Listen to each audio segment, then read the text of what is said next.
The whistle of the train pierced the afternoon air as it snaked through the Colorado mountains. Rebecca Morgan jerked awake momentarily disoriented. She'd been dreaming of Boston, of the classroom she'd left behind, of her father's gentle hands showing her how to dress a wound. The rhythmic clacking of wheels against track had lulled her into an uneasy sleep during the long journey west. She reached into her pocket fingers, closing around her father's pocket watch. The gold was worn smooth from years of handling, the inscription on the back barely legible now: to Henry Morgan for services rendered with honor. 1863. It was all she had left of him, that and the nightmares of his final days when pain had twisted his kind face into something unrecognizable. Rebecca smoothed her travel-wrinkled skirt and glanced out the window. The landscape had transformed during her slumber, lush forests giving way to rugged mountains and sprawling valleys. According to the conductor, they were less than an hour from Silver Creek. Less than an hour until she met the man who would become her husband, Richard Patterson, a respectable store owner seeking an educated Eastern lady for matrimony and companionship. His letters had been polite, if somewhat stilted, nothing like the passionate medical journals her father had published or the poetry he'd read aloud on winter evenings. But Richard's words had offered something far more valuable than passion: security, a chance to rebuild after losing everything. The sudden crack of gunfire shattered her thoughts. Passengers screamed as the train lurched. More shots followed, accompanied by the thunder of hooves alongside the train. Rebecca's heart hammered against her ribs as a man burst through the door of their car, bandana pulled up over his nose and mouth, a revolver in each hand. "Ladies and gentlemen," he drawled, his eyes cold above the fabric mask, "this is what civilized folk call a robbery. Empty your valuables into the hat my associate will pass around." He gestured toward another masked man who entered from the opposite end of the car. Anyone feeling heroic should know that the Cole brothers don't take kindly to interference. Rebecca clutched her small handbag to her chest. Inside were her remaining worldly possessions: $23, her teaching credentials, and her father's final letter. The pocket watch remained hidden in her skirt pocket, pressed against her thigh. The second robber moved through the car, thrusting a battered hat toward terrified passengers who quickly surrendered watches, jewelry, and money. When he reached Rebecca, she handed over her handbag with trembling fingers, praying he wouldn't notice the bulge in her pocket. "What else you got, miss?" The man grabbed her wrist, eyes narrowing. "That a watch I see?" "It was my father's," Rebecca whispered. "Please, it's all I have left of him." "Sentiment don't pay for bullets, lady." His fingers dug into her flesh. "Hand it over." "I believe the lady asked you to leave her be." The voice, deep and steady, came from a tall figure who had risen from a seat at the back of the car. Rebecca hadn't noticed him before, a broad-shouldered man with dark hair and a neatly trimmed beard. He wore no gun that she could see, but his posture spoke of absolute confidence. "Stay seated, mister," warned the first robber, training his revolver on the stranger. "This don't concern you." The tall man took a step forward. "I'd say robbing innocent people concerns everyone with a conscience." His eyes, startlingly blue against his sun-bronzed skin, revealed no fear. "Now you boys have a choice. Leave this train with what you've already collected, or leave it considerably less healthy than you boarded." The robber holding Rebecca's wrist laughed. "You in what army, mister?" The stranger moved with unexpected speed. His right hand shot forward, gripping the barrel of the first robber's gun and twisting it upward just as it discharged, sending a bullet into the ceiling. With his left, he delivered a precise blow to the man's throat. As the first robber collapsed, gasping, the stranger spun toward the second. Rebecca barely saw what happened next. The tall man executed a series of movements that seemed more military than civilian, disarming the second robber with brutal efficiency. When it was over, both men lay groaning on the floor, and the stranger stood unscathed, holding their weapons. "Someone find something to bind these men," he commanded, and several passengers hurried to comply, tearing strips from a seat cushion. As the robbers were secured, the stranger approached Rebecca. Up close, she could see the fine lines around his eyes, the small scar that bisected his right eyebrow, and the way he favored his left leg slightly. "Are you hurt, ma'am?" he asked, returning her handbag. "No." Rebecca managed, her voice steadier than she felt. "Thank you, Mr. Blackwell, Sawyer Blackwell." He offered a small nod, but no smile. "You should keep that watch better hidden for the remainder of your journey." Before she could respond, the train whistle blew again, and the conductor burst in, followed by two armed guards. As they took custody of the would-be robbers, Sawyer Blackwell slipped away, moving toward the back of the train without another word. By the time the train pulled into Silver Creek Station, rumors of the thwarted robbery had spread throughout the cars. Passengers whispered about the mysterious man who had single-handedly overpowered the infamous Cole brothers. Rebecca listened without comment, her fingers still wrapped around her father's watch. Silver Creek proved smaller than she had imagined. A single main street lined with false-fronted buildings surrounded by scattered homesteads and the sprawling wilderness beyond. The station itself was little more than a wooden platform with a small office attached. Rebecca descended from the train with her single valise, scanning the platform for any sign of Richard Patterson. The few passengers dispersed quickly, leaving her increasingly anxious as minutes ticked by with no one approaching. "Miss Morgan," a boy's voice caught her attention. She turned to find a freckle-faced youth of about 13 cap, clutched respectfully in his hands. "Are you Miss Rebecca Morgan from Boston?" "Yes, that's me," she replied, relief washing through her. "I'm Tobias Marshall. Mr. Patterson sent me to fetch you." The boy reached for her valise. "He's waiting at the store." As they walked, Rebecca took in her surroundings. Silver Creek had none of Boston's refined elegance, but there was something appealing about its rugged honesty. The mountains rose in the distance, majestic and immutable, while the creek that gave the town its name sparkled in the afternoon sun. "Is it far to Mr. Patterson's home?" she asked. Tobias gave her an odd look. "About 2 miles outside town, ma'am." The general store stood at the center of Main Street, its windows displaying everything from boots to bolts of fabric. When they entered, a bell jangled overhead, and a thin man with receding hair looked up from behind the counter. "Ah, you must be Miss Morgan." He came around, wiping his hands on his apron. "Richard Patterson, welcome to Silver Creek." Rebecca extended her hand, taking in the man before her. He was older than she had expected, closer to 55 than the 40 he'd implied in his letters, with watery eyes and a weak chin. "Thank you for arranging my passage, Mr. Patterson. Your letters were most kind." Patterson's smile didn't quite reach his eyes. "Yes, well about that. There's been a slight change of plans." The knot that had been forming in Rebecca's stomach tightened. "I don't understand." "My sister arrived unexpectedly from St. Louis last month." He gestured vaguely toward the back of the store. "She's staying with me now, keeping house and such." Rebecca felt the blood drain from her face. "What exactly are you saying?" "I'm saying, Miss Morgan, that my circumstances have changed. I no longer require a wife." He had the decency to look embarrassed. "I've arranged a room for you at the boarding house for tonight. Tomorrow you can take the train back east. I'll cover the fare, of course." The room seemed to tilt beneath her feet. "I sold everything to come here," she whispered. "I have nowhere to return to." Patterson shrugged, clearly uncomfortable. "I'm sorry for your troubles, Miss Morgan, but a man has to do what's best for his family. My sister needs me more than I need a wife." "You advertised for a bride." I responded in good faith. "We corresponded for months." Rebecca fought to keep her voice steady, aware of Tobias watching with wide eyes. "And now I'm offering you a free ticket home. Many would consider that generous." His tone hardened as he turned away. "Tobias, take Miss Morgan's bag to Mrs. Wilkins' boarding house." Rebecca stood frozen as Patterson returned to his ledger, dismissing her as easily as if she were a traveling salesman.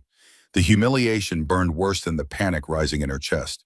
"Mr. Patterson," she began again, but the store's bell jangled as the door opened behind her. "Patterson, I need 20 pounds of nails and new wire cutters. The ones you sold me last month are already rusted through." The deep voice stopped abruptly. Rebecca turned to see Sawyer Blackwell filling the doorway, his imposing frame blocking the afternoon light. Recognition flickered in his eyes. "Didn't mean to interrupt," he said, glancing between Rebecca and Patterson. Patterson brightened, clearly relieved by the distraction. "Not at all, Blackwell. Just finishing up here. I'll get your order ready." Sawyer's gaze lingered on Rebecca's face, noting her flushed cheeks and bright eyes. "Everything all right, ma'am?" "Perfectly fine," she said stiffly, unwilling to air her humiliation before the man who had already rescued her once today. Patterson hurried around the counter. "Miss Morgan was just leaving. She's staying at the boarding house tonight before heading back east tomorrow." Something in Sawyer's expression changed. "Morgan, the mail-order bride." Rebecca winced at the blunt description. I was under that impression. Yes. Sawyer turned to Patterson, his jaw tightening. You're sending her back. Patterson busied himself with gathering nails. My sister arrived, as you know. No need for a wife now. So you let this woman travel all the way from, where are you from, Miss Morgan? Boston, she supplied. All the way from Boston, only to turn her away after she sold everything she owns, based on your promise. Sawyer's voice remained quiet but carried an unmistakable edge. Patterson's face reddened. It's not your concern, Blackwell. It becomes my concern when a man in my town behaves without honor. Sawyer's words fell like stones in the suddenly silent store. I'm sending her back in good faith. First-class ticket. Patterson's voice had taken on a wheedling quality. Sawyer looked at Rebecca, really looked at her, taking in her quality dress, her educated speech, the proud way she held herself despite her obvious distress. Miss Morgan, he said suddenly, are you still interested in remaining in Silver Creek? Rebecca blinked in surprise. I came here with that intention, yes. Then I'd like to offer an alternative to returning east. He removed his hat, revealing thick dark hair. My housekeeper left 3 weeks ago to care for her sick mother. My ranch needs someone to manage the household. I'm offering you that position with fair wages for 3 months. If at the end of that time you wish to return east, I'll pay your fare. If you choose to stay in Silver Creek, you'll have had time to meet other potential suitors. Rebecca stared at him, searching for deceit in his expression, but finding only straightforward honesty. You would hire me as your housekeeper without references. You were acceptable as Patterson's wife without him meeting you. I figure that's reference enough for housekeeping. A faint smile touched his lips. Besides, I'm a fair judge of character, Miss Morgan. You strike me as someone who doesn't give up easily. Patterson sputtered. Now see here, Blackwell. I believe Miss Morgan can make her own decisions, Sawyer said without looking at him. What do you say? Rebecca's mind raced. The offer was unexpected, but not unwelcome. It would give her time to consider her options to learn about this town before committing herself. And this man, while intimidating, had just stood up for her when no one else would. I accept your offer, Mr. Blackwell, she said firmly, though I should warn you that my housekeeping skills are limited. My strengths lie more in education and nursing. His eyebrows rose slightly. Nursing? I served as a nurse during the war, she explained, lifting her chin. Many in Boston society had deemed such work improper for a lady, but her father had taught her that saving lives was never improper. Something flickered across Sawyer's face, surprise, perhaps, or recognition. That's a valuable skill in these parts, Miss Morgan. He turned to the boy who had been watching the exchange with fascination. Tobias, take Miss Morgan's bag to my wagon instead. Patterson's face had turned an alarming shade of purple. You can't just...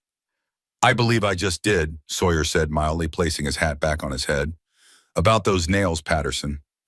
As Patterson reluctantly filled Sawyer's order, Rebecca stood straighter, her chin lifting. This wasn't how she had imagined her arrival in Silver Creek, but perhaps it was a blessing in disguise. At the very least, she would have 3 months to prove her worth, not as someone's mail-order bride, but as her own person. When they stepped outside, Sawyer helped her into his wagon with a gentle hand that belied his strength. As they pulled away from the general store, Rebecca caught several townspeople watching with open curiosity. They'll talk, Sawyer said, following her gaze. Small towns always do. What will they say? She asked. He glanced at her, his blue eyes crinkling slightly at the corners. They'll say Sawyer Blackwell just claimed Richard Patterson's mail-order bride for himself. His expression grew serious. But you should know, Miss Morgan, that while you're under my roof, you'll be treated with nothing but respect. I believe you, she said, surprised to realize it was true.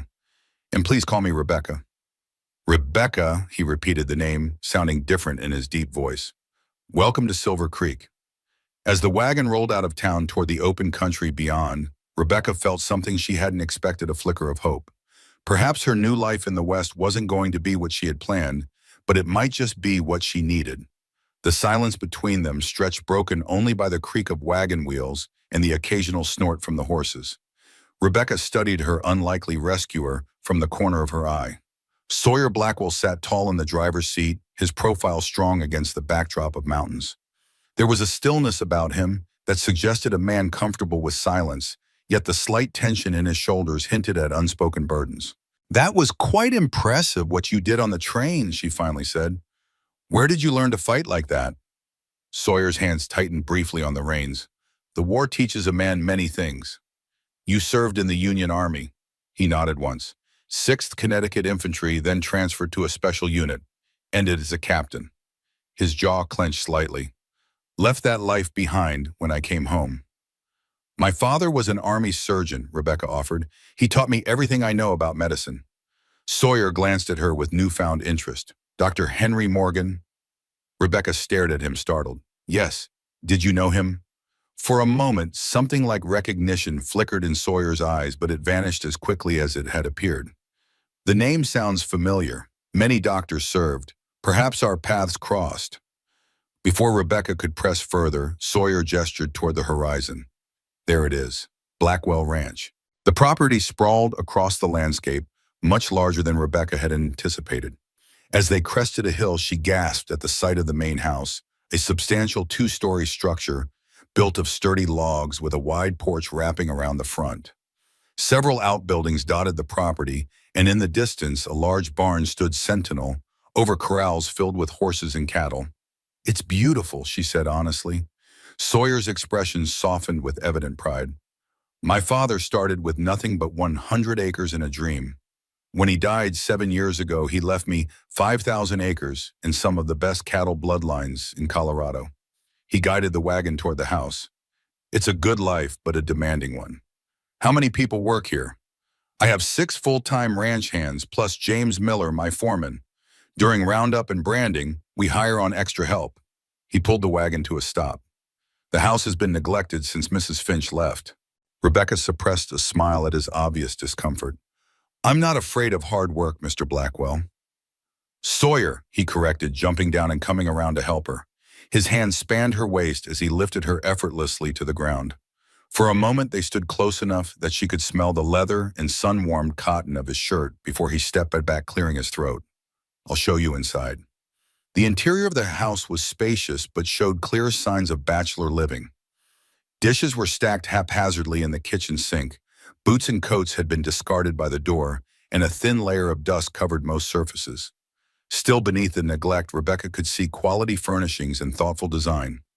Your room will be upstairs, first door on the right, Sawyer said, leading the way up a broad staircase. Mine is at the end of the hall. The other rooms are empty, though occasionally James stays over if we're working late.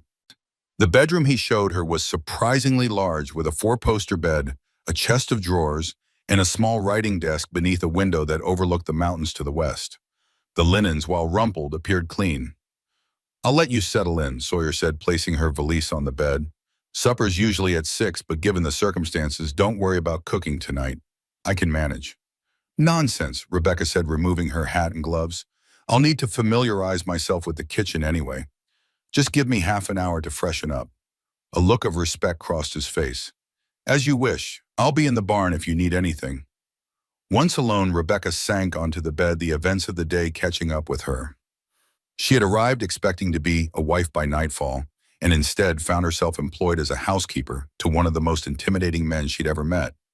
Yet there was something about Sawyer Blackwell that inspired trust despite his gruff exterior. She unpacked her few belongings, changed into a simpler dress, and tied an apron around her waist. Determined to make a good impression, she made her way to the kitchen to assess what she had to work with. The pantry was surprisingly well stocked, with staples, flour, sugar, coffee, and canned goods. She found potatoes, onions, and even some carrots in a root cellar accessed through a trapdoor in the kitchen floor. A smokehouse behind the kitchen contained several hams and sides of bacon. By the time Sawyer returned, Rebecca had prepared a simple but hearty meal of fried ham, potatoes, and biscuits. She'd also managed to clean the kitchen to a reasonable standard, the copper pots now gleaming in the lamplight. Sawyer stopped in the doorway, his expression one of pleasant surprise. It smells like my mother's kitchen in here. I hope that's a compliment, Rebecca said, placing the last of the biscuits in a cloth-lined basket. The highest, he assured her, moving to wash his hands at the pump sink. She was the finest cook in 3 counties. They ate at the large kitchen table, the silence initially awkward, but gradually easing into something more comfortable. Sawyer ate with the appreciation of a man accustomed to his own cooking, which Rebecca took as a compliment. Tell me about Boston, he said as they finished their meal. Rebecca described her life there, her father's position as a surgeon and professor at Harvard Medical School, their small but comfortable home, the libraries and lectures she had enjoyed. She skimmed over the financial ruin that had followed his death, but Sawyer seemed to understand what she left unsaid. "And what made you answer Patterson's advertisement?" he asked, his blue eyes intent on her face. She considered deflecting, but decided on honesty. Necessity primarily, but also a desire for something different. "My life in Boston was prescribed the daughter of a professor destined to marry another academic, or perhaps a doctor." She met his gaze directly. "After my father died, I realized how little I had chosen for myself. Coming west was my choice, even if the circumstances were not ideal." Sawyer nodded slowly. "The West is good for reinvention. Most folks here don't much care where you came from, only what you make of yourself now." "And what about you?" she asked. "Have you always been a rancher?" A shadow crossed his face.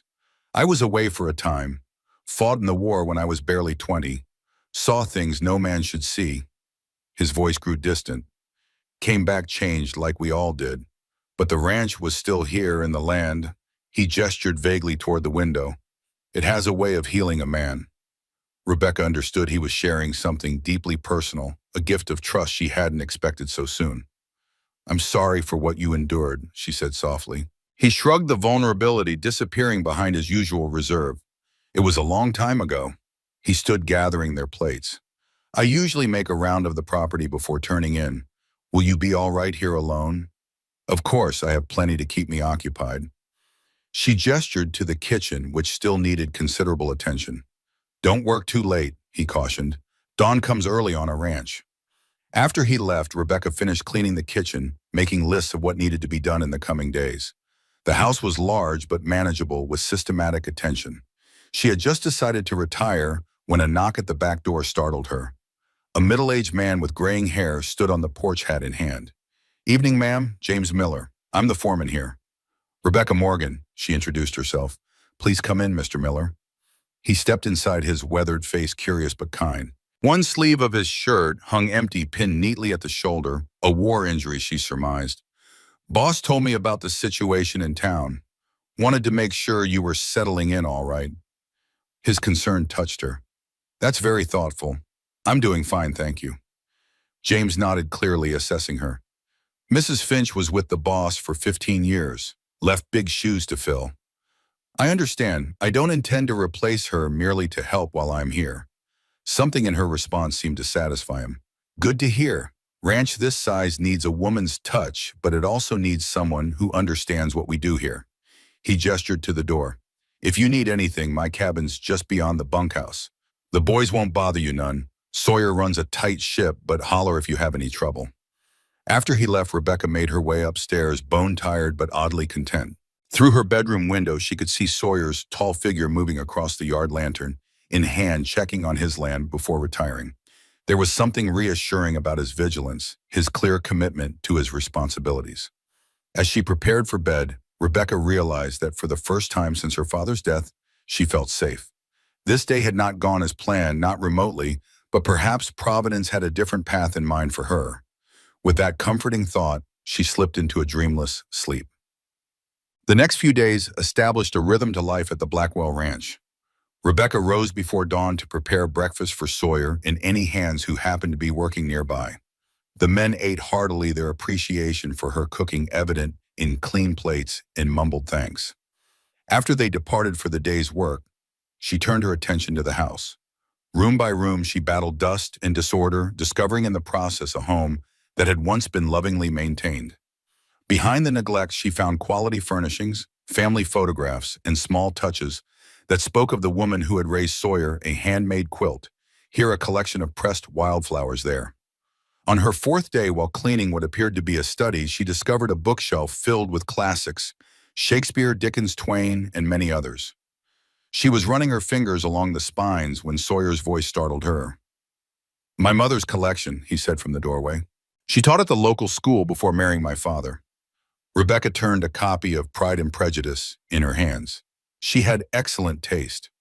"She would have liked you," he said, the comment seeming to surprise even him. He quickly changed the subject. I came to tell you I'm riding out to the north pasture. Won't be back until after dark. I'll keep a plate warm for you, she promised. He nodded, hesitating, as if he wanted to say more, then departed with a touch to the brim of his hat. As the days passed, Rebecca found herself watching for these brief interactions, these glimpses of the man beneath the rancher's stern exterior. She learned that he had a dry sense of humor, a profound respect for the land, and an unwavering sense of justice. The ranch hand spoke of his fairness as an employer and his skill with horses. Even in town, where she occasionally accompanied him for supplies, people treated him with a deference that went beyond his status as a major landowner. By the end of her second week, the house was transformed. Windows sparkled, floors shone, and fresh-cut wildflowers brightened the tables. She'd even tackled the neglected garden, coaxing vegetables from the fertile soil with daily attention. The only room that remained untouched was the locked one at the end of the upstairs hallway. Rebecca had noticed it during her first day of cleaning, but had respected the closed door. Whatever secrets Sawyer kept behind it were his business, not hers. It was there, passing that mysterious door on her way to dust the guest rooms, that Rebecca first heard the sound, a low, anguished cry that raised the hair on her arms. She froze, listening. It came again, followed by words she couldn't quite make out. Hesitantly, she approached the door.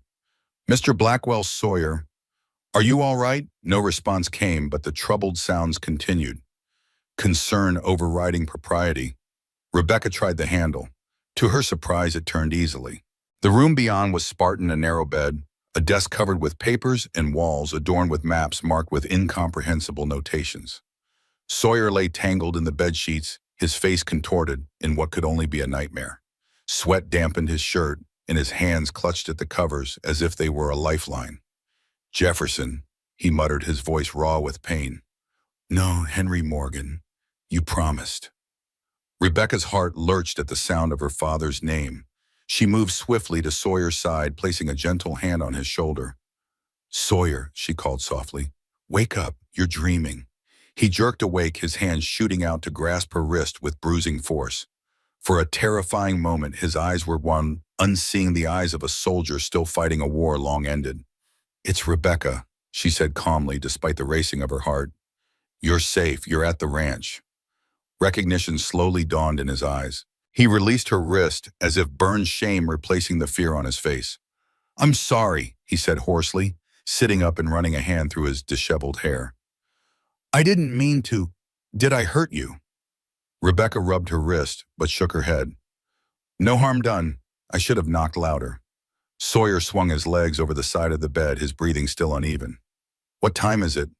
"Just past noon. You came in late last night and said you'd rest before the afternoon ride." She hesitated, then asked, "Do the nightmares come often?" His jaw tightened. "Often enough." He stood clearly uncomfortable with her presence in this private space. "I appreciate your concern, but I'm fine now." Rebecca knew dismissal when she heard it, but something, perhaps her medical training, perhaps simple human concern, made her press on. "You mentioned two names, Jefferson and—" She paused, uncertain whether to reveal what she'd heard. And his voice had gone dangerously quiet. "Henry Morgan," she finished. "My father's name." Sawyer's face remained impassive, but a muscle twitched in his jaw. A coincidence. There were many men named Henry in the war. "Of course," Rebecca agreed, though she wasn't convinced. "I'll leave you to dress. There's stew simmering whenever you're ready to eat." She retreated from the room, closing the door behind her, her mind whirling with questions. How did Sawyer Blackwell know her father, and who was Jefferson? The answers would have to wait. Sawyer emerged half an hour later, dressed for riding, his manner so deliberately casual that it was obvious he wished to pretend the incident had never occurred. Rebecca followed his lead, serving him lunch without mentioning the nightmare or the names he'd called out. But as he rode away, the questions lingered.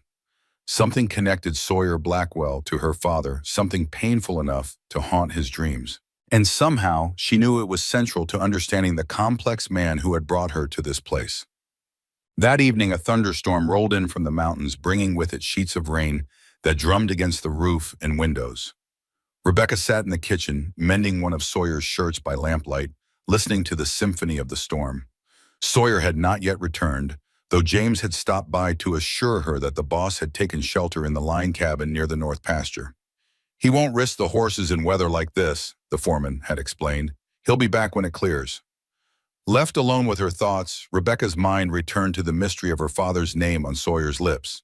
She recalled her father's stories of the war, the horrific wounds he'd treated the young men whose lives he'd saved and those he'd lost. Had Sawyer been one of his patients? If so, why not simply say so? A particularly violent gust of wind rattled the windows, and Rebecca pulled her shawl tighter around her shoulders. As the storm raged outside, she found herself drawn to the study where she discovered the books. Perhaps there among her mother's treasures, Sawyer kept other mementos that might shed light on his connection to her father. The study was dark lit only by occasional flashes of lightning. Rebecca lit a lamp and began to explore more thoroughly than she had during her cleaning. The desk drawers yielded nothing of interest, just ranch ledgers and correspondence about cattle prices. She was about to give up when a particularly bright flash of lightning illuminated something she hadn't noticed before, a small chest tucked almost out of sight beneath the bookshelf. Heart quickening, Rebecca pulled it out and lifted the lid. Inside lay a collection of letters tied with faded ribbon, a tarnished silver pocket watch, and a daguerreotype of a young woman with Sawyer's striking blue eyes. As Rebecca lifted the photograph, she noticed writing on the back, Margaret Wilson Blackwell, 1855. Sawyer's mother, she realized, the school teacher who had loved books. Beneath the photograph lay a folded newspaper clipping, yellowed with age. Rebecca carefully unfolded it, bringing it closer to the lamp to read the faded print. Mining accident claims 3 lives, read the headline. Jefferson Blackwell among the injured. The article, dated 1855, described a catastrophic cave-in at the Silver Creek mine. 3 miners had died and several others, including Jefferson Blackwell, had been seriously injured. The article praised the heroic efforts of a visiting physician, Dr. Henry Morgan of Boston, who had saved several lives through his prompt medical attention. Rebecca's hand trembled as she read her father's name. So that was the connection. Her father had saved Sawyer's father's life. But why would that cause Sawyer such distress? Why not simply tell her? She continued reading, and near the end of the article found a disturbing additional note.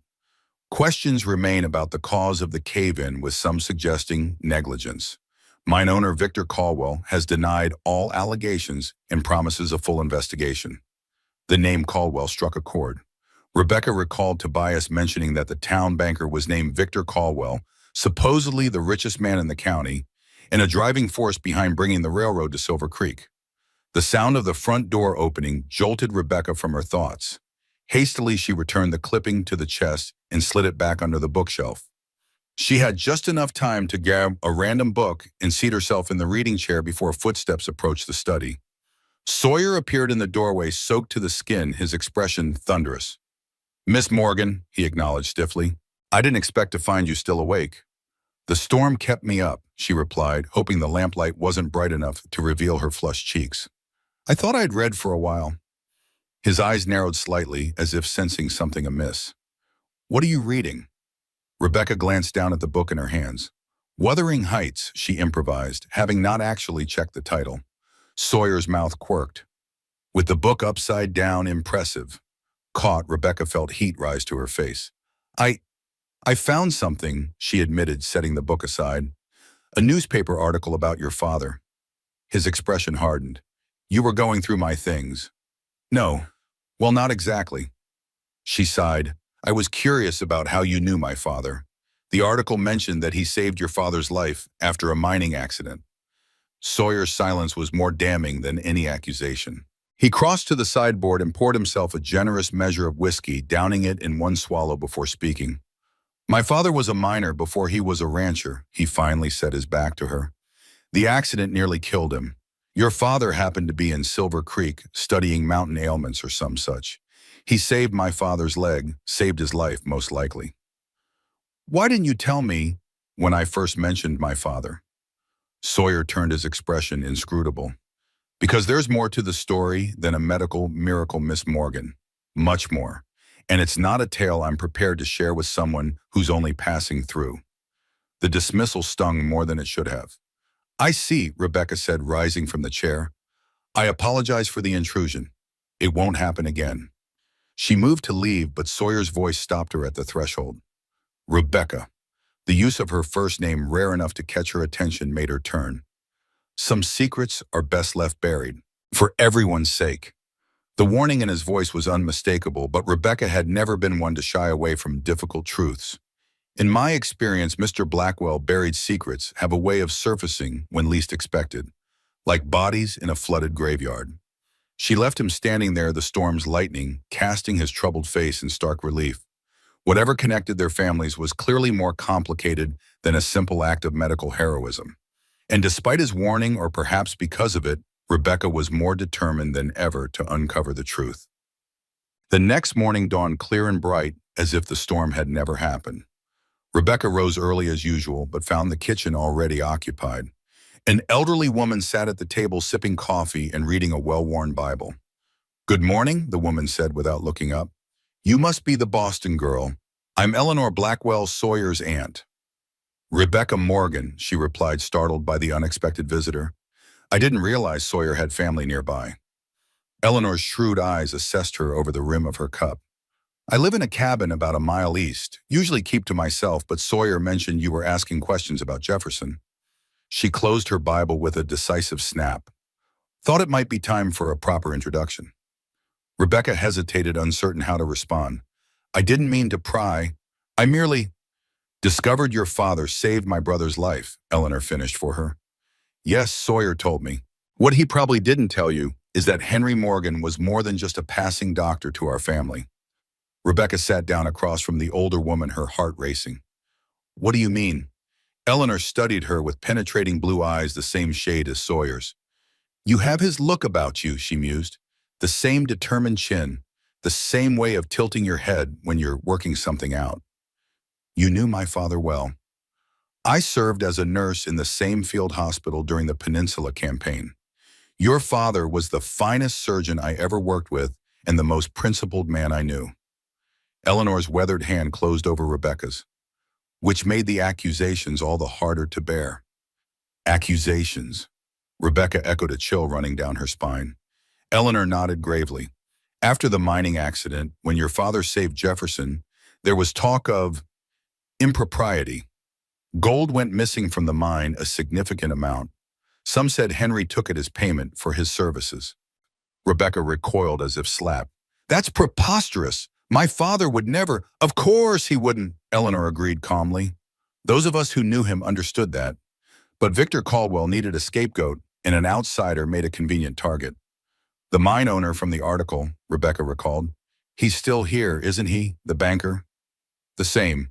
A powerful man who's only grown more so over the years." Eleanor's expression darkened. "He drove your father out of town with those accusations, and no one dared stand against him, not even Jefferson, who owed Henry his life." The revelation hit Rebecca like a physical blow. Her father had never mentioned Silver Creek or any scandal involving stolen gold. But it would explain why he had sometimes woken in the night troubled by dreams he wouldn't discuss, not unlike Sawyer's nightmares. "Is that why Sawyer reacted so strongly when I mentioned my father's name?" she asked quietly. Eleanor sighed. "Sawyer carries the weight of his father's silence. Jefferson never forgave himself for not defending Henry more vigorously. He believed your father was innocent, but feared Caldwell's retribution if he spoke up. And now Sawyer has brought Henry Morgan's daughter to his home," Rebecca murmured, beginning to understand the complex web she had stumbled into. "Was it coincidence?" The older woman's eyes glinted. "My nephew doesn't believe in coincidence, child. When he saw your name on Patterson's bride list, he made inquiries, confirmed you were Henry's daughter before he ever set foot in that store." Rebecca felt as if the floor had dropped away beneath her. "Are you saying he orchestrated Patterson's rejection, that this was all some elaborate plan to bring me here?" "I'm saying Sawyer Blackwell has carried his father's guilt like a stone around his neck for 20 years. When Providence delivered Henry Morgan's daughter to Silver Creek, he saw an opportunity to perhaps right an old wrong." Eleanor rose from the table, her movement surprisingly spry for her age. "What he plans to do with that opportunity, I couldn't say. Sawyer keeps his own counsel, always has." She moved toward the door, then paused. "One more thing you should know, Rebecca. Victor Caldwell has been trying to buy this ranch for years. Says the new railroad needs to come through this land. Sawyer has refused every offer." Her eyes narrowed. "Having Henry Morgan's daughter appear in Silver Creek won't please Caldwell one bit. Be careful." With that cryptic warning, Eleanor departed, leaving Rebecca alone with revelations that reframed everything she thought she knew about her situation. Sawyer had known exactly who she was from the beginning. He had maneuvered her into coming to his ranch, perhaps as part of some long-game plan involving her father's tarnished reputation and his own family's guilt. The question was, what did he intend to do now that she was here? Rebecca was still pondering Eleanor's revelations when Sawyer returned from his morning rounds. He entered the kitchen cautiously, as if expecting the aftermath of their confrontation to have soured the air. Instead, he found Rebecca calmly kneading bread dough, her movements precise and methodical. "Your aunt paid me a visit this morning," she said without preamble, not looking up from her work. Sawyer stilled. Eleanor has a habit of involving herself where she's not invited. "She told me about the accusations against my father." Rebecca punched the dough with perhaps more force than necessary. "And about your father's silence." He moved to the sink, washing his hands with deliberate care. "Eleanor talks too much. Or perhaps you talk too little." She finally looked up, meeting his gaze directly. "Did you bring me here because of who my father was?" The question hung between them, unavoidable now. Sawyer dried his hands slowly, his expression guarded. "I brought you here because Patterson treated you dishonorably," he said finally, "and because you needed a position. But you knew who I was before I ever set foot in that store." It wasn't a question. Sawyer's shoulders tensed, then sagged slightly in resignation. "Yes." "Why the deception, Mr. Blackwell? What purpose does it serve to have me here, uninformed about our family's connection?" He turned to face her fully, his blue eyes troubled. "What would you have had me say? Welcome to Silver Creek, Miss Morgan. By the way, your father was run out of town as a thief 20 years ago, and my father was too cowardly to defend him." Put that way, it did sound absurd. Rebecca's anger ebbed slightly. "You could have told me after I arrived, after I mentioned his name." "To what end?" Sawyer asked, genuine confusion in his voice. "The past is past. Your father is gone. Mine too. What good would dredging up old pain do either of us?" Rebecca set the bread dough, ascending to rise, wiping flour from her hands. "My father died believing his reputation was intact, at least I thought he did. Now I discover there was a whole chapter of his life he never shared with me, a disgrace he carried silently." Her voice wavered slightly. "Don't I deserve to know the truth about him?" Something in Sawyer's expression softened. "Your father was a good man, Rebecca. Whatever happened with the gold, I don't believe for a moment he took it. Then why bring me here? Why arrange for Patterson to reject me, if not to what? Make amends, investigate the past." Sawyer ran a hand through his hair, a gesture she'd come to recognize as a sign of inner conflict. "I don't know," he admitted finally. "When I saw your name, it felt like fate, like a chance to somehow balance the scales." The honesty in his voice was disarming. Rebecca studied him, seeing past the imposing rancher to the troubled man beneath a man carrying burdens that weren't entirely his own. "I want to clear my father's name," she said suddenly, surprising even herself with the certainty in her voice. "If he was innocent, as we both believe, then the truth deserves to be known." Alarm flashed across Sawyer's face. "That would be unwise. Victor Caldwell is not a man to cross lightly." "The banker, what power could he possibly have over either of us now?" "Caldwell owns half this county, the bank, the mine, most of the businesses in town. He's pushing for the railroad to come through, which would make him even richer." Sawyer's voice hardened. "And he's been trying to buy my land for years, claiming the best route for the tracks runs right through the heart of the ranch." Understanding dawned. "So this isn't just about my father's reputation. It's about your land too." "The two might be more connected than you realize," Sawyer said grimly. "The gold that went missing was from a new vein discovered on land that's now part of this ranch. Land my father bought from Caldwell's partner after the accident, when mining operations temporarily ceased." Rebecca's mind worked quickly, connecting pieces of the puzzle. "You think Caldwell stole the gold and blamed my father to cover his tracks, and now he wants your land because he knows there's more gold here," Sawyer finished. "Always has been. My father suspected it, but never searched. Said the land had seen enough greed. But if we could prove Caldwell was behind the theft, Sawyer interrupted, his eyebrow raised. "This isn't your fight, Rebecca. It became my fight the moment my father's name was dragged through the mud." she replied fiercely. Besides, I'm already involved. Caldwell will have heard by now that Henry Morgan's daughter is living at the Blackwell Ranch. He'll be watching both of us. Sawyer studied her with a mixture of admiration and concern. You're as stubborn as your father was. I'll take that as a compliment. Rebecca returned to her bread dough, shaping it into loaves with deft movements. Now tell me everything you know about the missing gold and Victor Caldwell. If we're going to clear my father's name and save your ranch, we need to start with the truth, all of it. For a long moment, Sawyer stood silent, his internal struggle visible in the tightness of his jaw. Then with a resigned sigh, he pulled out a chair and sat at the kitchen table. It started in the spring of 1855. He began, his deep voice low and measured. My father was still mining, then he and a partner had a claim near what's now the North Pasture. As Rebecca shaped the bread and set it to bake, Sawyer Blackwell finally shared the full story that connected their families, a tale of ambition, betrayal, and long-buried secrets that would change both their lives forever. The kitchen grew warm as Rebecca's bread baked, filling the air with a comforting aroma that contrasted sharply with the troubling tale Sawyer unfolded. Outside, the late morning sun cast dappled shadows through the windows, the day oblivious to the decades-old secrets being unearthed within. The new vein was discovered in April of 1855. Sawyer continued, his fingers absently tracing patterns on the wooden tabletop. Rich enough that my father and his partner, Michael Donovan, hired additional men to work the claim. Victor Caldwell owned the assay office. Back then he'd weigh and value the ore, then arrange shipment to Denver.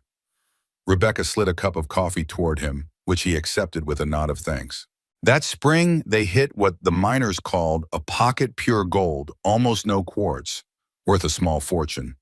My father and Donovan decided to keep it quiet, fearing claim jumpers. They extracted it over several weeks, storing it in a strongbox at the mine until they had enough to justify the risk of transport to Denver. And that's when the accident happened, Rebecca asked, sitting across from him. Sawyer nodded grimly. May 15th, the cave-in trapped 6 men, including my father. 3 died before they could be reached. The others, including Jefferson, were badly injured. Your father happened to be in town studying the effects of altitude on respiration or some such. He volunteered his services immediately. That sounds like him, Rebecca said softly. He never could turn away from those in need. He saved my father's leg, probably his life too. Jefferson had a crushed femur and was bleeding internally. The local doctor wanted to amputate, but your father refused, said he'd seen worse in the war. Sawyer's eyes met hers. He stayed at our cabin for 2 weeks, tending to my father day and night. I was just a boy, but I remember his kindness, the way he'd explain everything he was doing, never treating me as if I were too young to understand. The image of her father, younger than she remembered him, ministering to the injured in a frontier cabin, brought unexpected tears to Rebecca's eyes. She blinked them away quickly. What happened to the gold? Sawyer's expression darkened. When the dust settled and the dead were buried, the strongbox was gone. Nearly 50 pounds of gold vanished. Caldwell was the first to cry theft, and he pointed the finger directly at your father, the outsider, who'd arrived just before the accident and would be leaving soon after. That's absurd, Rebecca protested. My father was a respected surgeon from a prominent Boston family. He had no need to steal. Those facts didn't matter to Caldwell. He suggested your father had gambling debts or a secret vice that required funds. Sawyer's jaw tightened. Some in town believed it or pretended to. Your father denied everything, of course, but without the gold as evidence, it was his word against Caldwell's. And your father, what did he believe? A shadow of old pain crossed Sawyer's face. Jefferson knew Henry was innocent.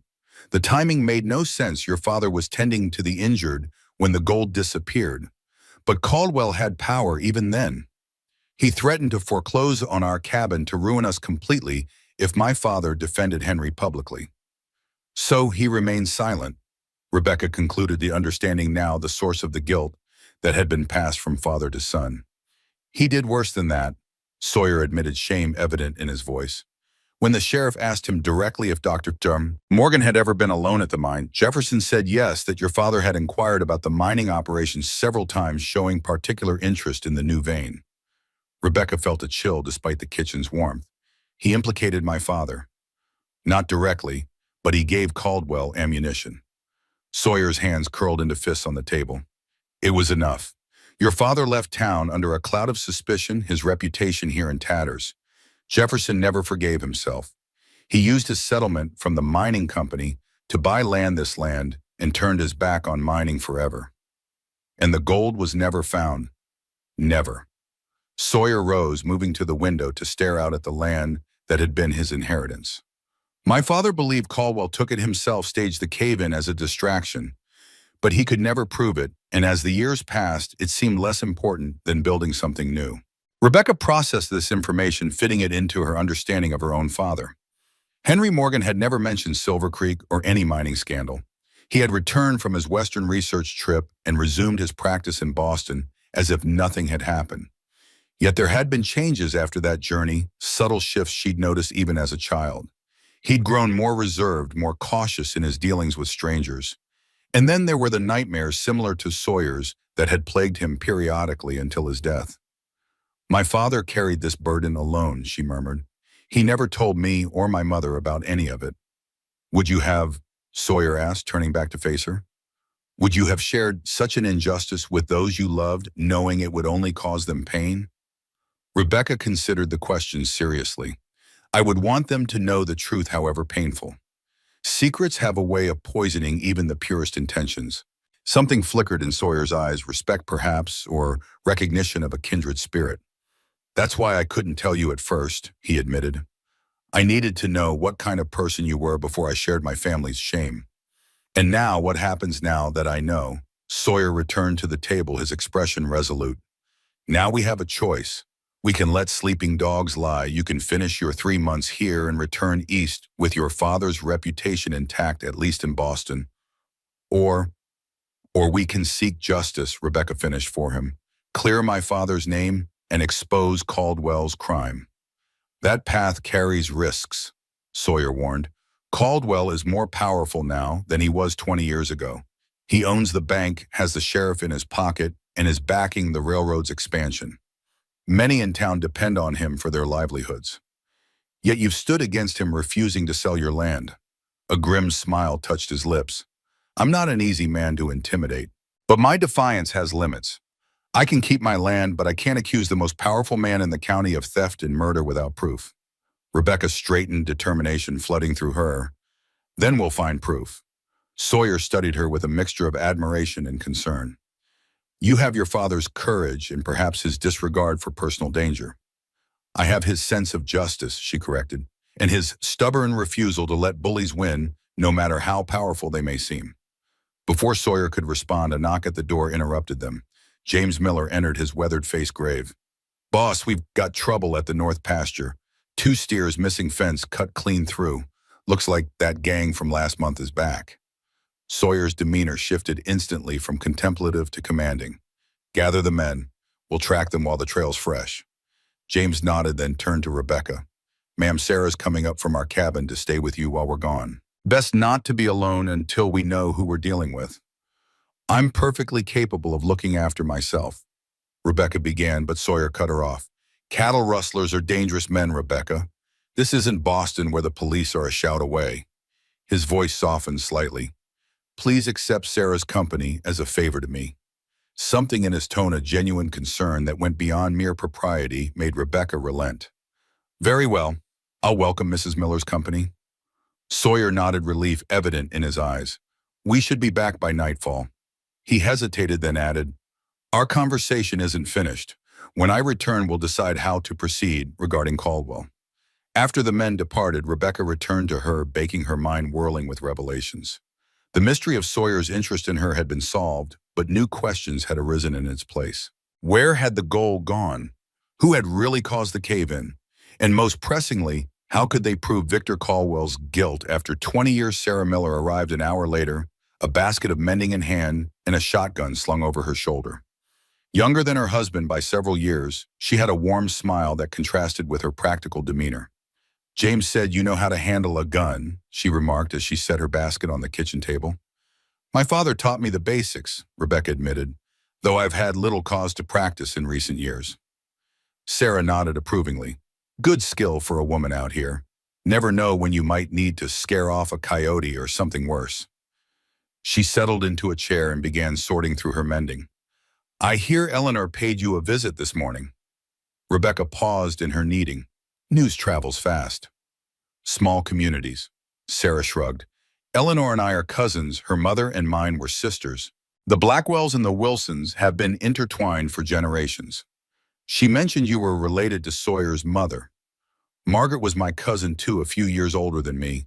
Beautiful woman, clever as they come. Sarah's needle flashed in the sunlight as she stitched. She died bringing Sawyer into the world. Jefferson never remarried, said once you've had the best, there's no settling for less. Rebecca absorbed this new information. Sawyer rarely speaks of his parents. He's a private man, gets that from Jefferson. Sarah's eyes, warm brown and perceptive, studied Rebecca. But he's spoken more these past 2 weeks than in the 6 months before you arrived.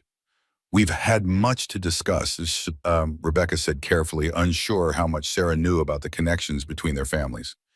I'd say so. Sarah's smile held a hint of mischief. Eleanor says you're Henry Morgan's daughter. Rebecca nodded, increasingly unsurprised by how freely information flowed among Sawyer's inner circle. Did you know my father as well? I was just a girl when he was here, but I remember him. Kind eyes, gentle hands. He set my brother's broken arm, did a better job than Doc Williams ever could. Sarah paused in her stitching. I also remember the whispers after he left. Never believed them myself. About the gold, Sarah nodded. Victor Caldwell has been poisoning this town for decades. First with his lies, then with his money. He's the one who pushed for the saloons and gambling houses that have given Silver Creek its rough reputation. Yet no one stands against him. Sawyer does. Sarah's voice held unmistakable pride. He's the only landowner who's refused to sell when Caldwell came knocking with railroad money. Says this land is his legacy and no amount of cash can replace what it means to him.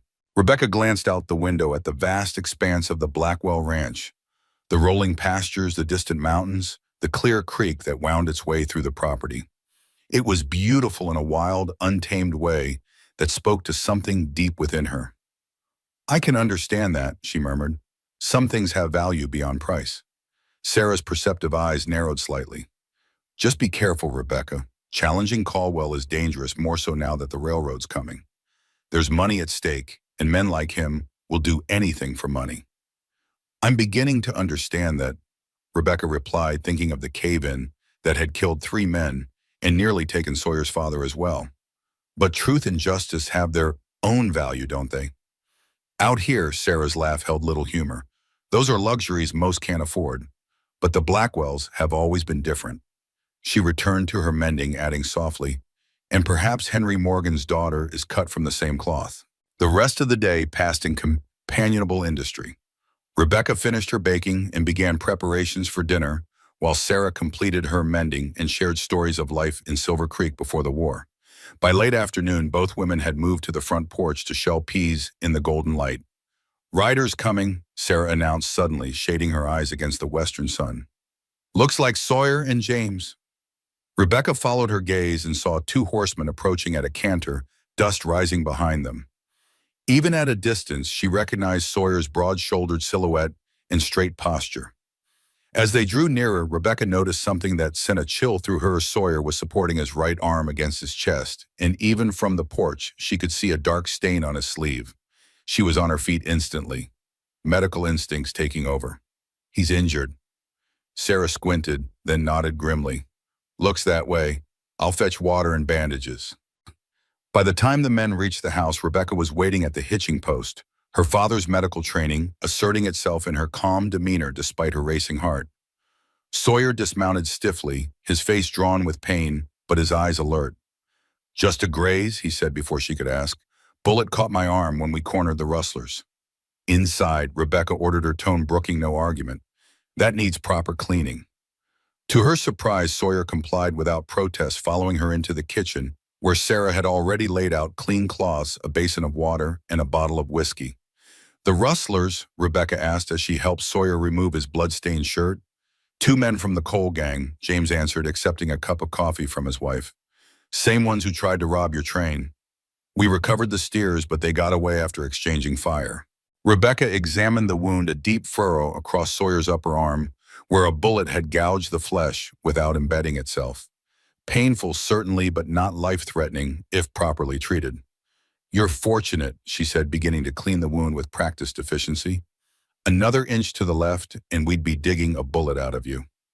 Sawyer watched her work, his expression unreadable. "Not my first bullet wound." "I can see that," Rebecca replied, noting the puckered scar on his shoulder, an old injury that had healed poorly. "This will need stitches to close properly." "Do what you must."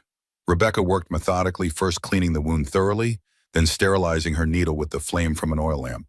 Sarah provided an extra pair of hands, passing supplies as needed, while James recounted the confrontation with the rustlers. "Strange thing is, they weren't heading for the border like usual," the foreman said, frowning. "They were driving those steers toward town, toward Caldwell's property, if I had to guess." Sawyer's eyes met Rebecca's briefly, a silent communication passing between them. "Not the first time Caldwell's had dealings with the Cole brothers," he said. "They've done his dirty work before." "You think he sent them to steal your cattle?" Rebecca asked, carefully placing her first stitch. To his credit, Sawyer barely flinched. "I think it's a message," he replied, his voice tight with controlled pain. "A reminder that he can touch what's mine whenever he pleases." "Because you won't sell," Sawyer's jaw clenched, "because he knows who you are." The implications hung heavy in the air. James and Sarah exchanged glances, clearly understanding more than had been explicitly stated. "Word travels fast in a small town," James said carefully. "Tobias Marshall was asking questions at the saloon yesterday, wanting to know if anyone remembered a doctor named Morgan from years back." Tobias," Rebecca paused in her stitching. "The boy who met me at the station." James nodded. "He runs errands for half the town, including Caldwell. Smart kid hears everything."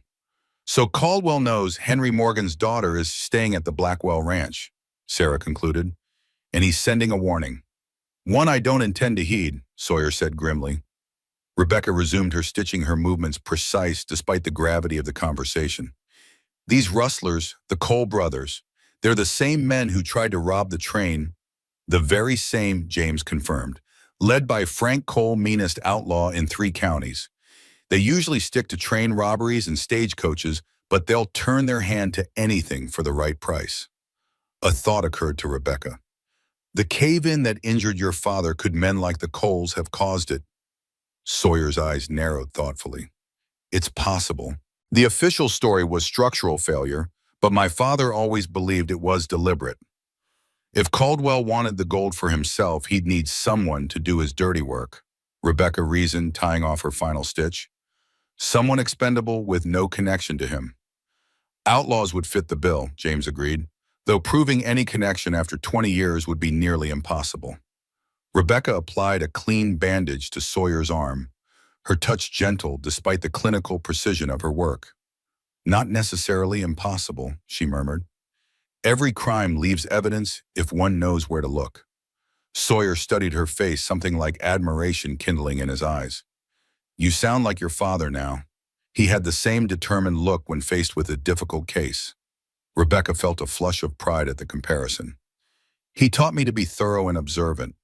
Details matter whether you're diagnosing an illness or solving a mystery." "Well, this mystery will have to wait until morning," Sarah interjected practically. "You men need food and rest, and Rebecca's been baking all day." The conversation shifted to more immediate concerns as Rebecca served the dinner she'd prepared, but the underlying tension remained. Victor Caldwell had made his first move using the Cole gang to send a warning. What would come next remained to be seen. After James and Sarah departed for their cabin, Rebecca found herself alone with Sawyer in the quiet house. He sat at the kitchen table, a glass of whiskey untouched before him, his wounded arm held carefully against his body. "How's the pain?" she asked, clearing the last of the dishes. "Manageable," he replied, though the tightness around his eyes suggested otherwise. "You have a skilled touch, learned from your father." Rebecca nodded, taking a seat across from him. "He believed everyone in the family should have basic medical training. Said you never knew when it might save a life." "Wise man." Sawyer finally took a sip of his whiskey. "I owe you an apology, Rebecca." She raised an eyebrow, surprised by the sudden shift. "For what?" "For bringing you into this situation without full disclosure. I thought—" He hesitated, searching for words. "I thought I could discover the truth about the gold and clear your father's name without involving you directly. I never anticipated Caldwell would react so quickly or aggressively. You couldn't have known I'd be on that specific train or that the Cole brothers would attempt a robbery, she reasoned. A shadow crossed his face. No, but I should have expected Caldwell to retaliate once he learned who you were. I've put you in danger through my actions, and for that I am truly sorry. The sincerity in his voice touched her. I'm not some delicate flower Sawyer. I made my own choice to stay when you offered the position, without knowing the risks. Life is full of unforeseen risk, she countered. I could have been robbed or worse, traveling alone to meet a stranger for marriage. At least here I'm facing danger with open eyes. Sawyer studied her with that intense gaze that seemed to see beyond her carefully composed exterior. You're a remarkable woman, Rebecca Morgan. She felt a flush creep up her neck at the unexpected praise. I'm simply practical and determined to see justice done for my father's sake. And if pursuing that justice puts you in further danger, then we'll face that danger together, she said without hesitation.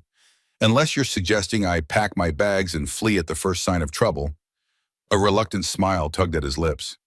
I get the distinct impression you've never fled from anything in your life. Not when it matters, she confirmed. And this matters, Sawyer. Not just for my father's memory or your family's redemption, but because men like Caldwell shouldn't be allowed to profit from their crimes indefinitely. Sawyer nodded slowly, decision crystallizing in his eyes. Very well. Tomorrow we begin investigating in earnest. But we proceed carefully. Caldwell has eyes and ears throughout the county. Agreed. Rebecca rose, gathering her courage for the question that had been forming since their earlier conversation. There's something else we should discuss. Oh, your nightmares. She held up a hand when he stiffened. Before you protest, hear me out. You called my father's name during your sleep, called it with fear and urgency. I believe those dreams are connected to something that happened during the war, something involving my father. Sawyer's face closed like a shuttered window. Some memories are best left undisturbed, and some fester when hidden in darkness, she countered gently. I was a nurse, Sawyer. I've seen what war does to men's minds, how it haunts them years after the battle's end. My father treated such cases. He called it soldier's heart. I'm not one of your patients, Rebecca. No, but you're someone who matters to me, she said simply, surprising herself with the admission. And if my father is part of what haunts you, I have a right to know. The silence stretched between them, taut with unspoken emotions. Finally, Sawyer drained his whiskey and set the glass down with deliberate care. Not tonight, he said, his voice low. Tonight I need rest, and you do too. But soon, I promise. Rebecca recognized the concession for what it was, a step toward trust. She nodded acceptance. Good night, then. Call if you need anything for the pain. As she turned to leave, his voice stopped her at the threshold. Rebecca. She looked back to find his eyes, usually so guarded, filled with something that made her heart quicken. Thank you. Not just for the stitches, but for what? She prompted when he trailed off. A faint smile touched his lips. For being exactly who you are. The simple sincerity of the statement followed her upstairs, warming her like a physical touch as she prepared for bed. Whatever dangers tomorrow might bring, she would face them knowing she was not alone, and that knowledge made all the difference. Rebecca woke before dawn to the sound of movement downstairs. Pulling a shawl around her shoulders, she descended to find Sawyer in the kitchen attempting to make coffee one-handed. You should be resting that arm, she chided, taking the pot from him. Ranch doesn't run itself, he replied, though he relinquished the coffee-making without further protest. I need to check the herd, make sure there were no more raids during the night. Rebecca studied him in the dim lamplight. He looked tired, the shadows beneath his eyes suggesting another night troubled by dreams, but there was a resolute set to his jaw that she was coming to recognize. At least eat something first, she insisted, quickly mixing biscuit dough. And let me check that bandage. To her surprise, he complied, sitting at the table while she worked. As she placed fresh biscuits in the oven, a knock at the back door startled them both. Tobias Marshall stood on the porch, his young face unusually serious in the pre-dawn light. Mr. Blackwell, he said, removing his cap. Miss Morgan, I need to talk to you. Sawyer ushered the boy inside, his expression wary. Bit early for social calls, Tobias. This ain't social, sir. Tobias twisted his cap nervously. It's about Mr. Caldwell. Rebecca and Sawyer exchanged glances. What about him? Sawyer asked carefully. He knows who Miss Morgan is, knows she's Dr. Morgan's daughter. The boy's eyes darted between them. He was real interested when I told him she was staying here instead of with Mr. Patterson. You told him? Rebecca couldn't keep the accusation from her voice. Tobias flushed. I run errands for him sometimes.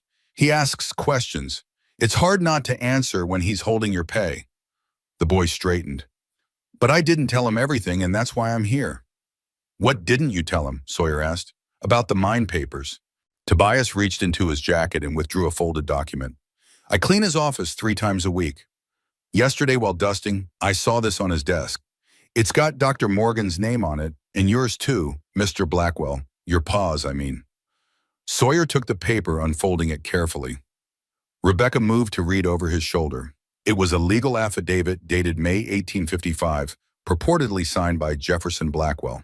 The document stated that Henry Morgan had been observed removing items from the mine office on the day of the cave-in, and that Jefferson suspected him of theft.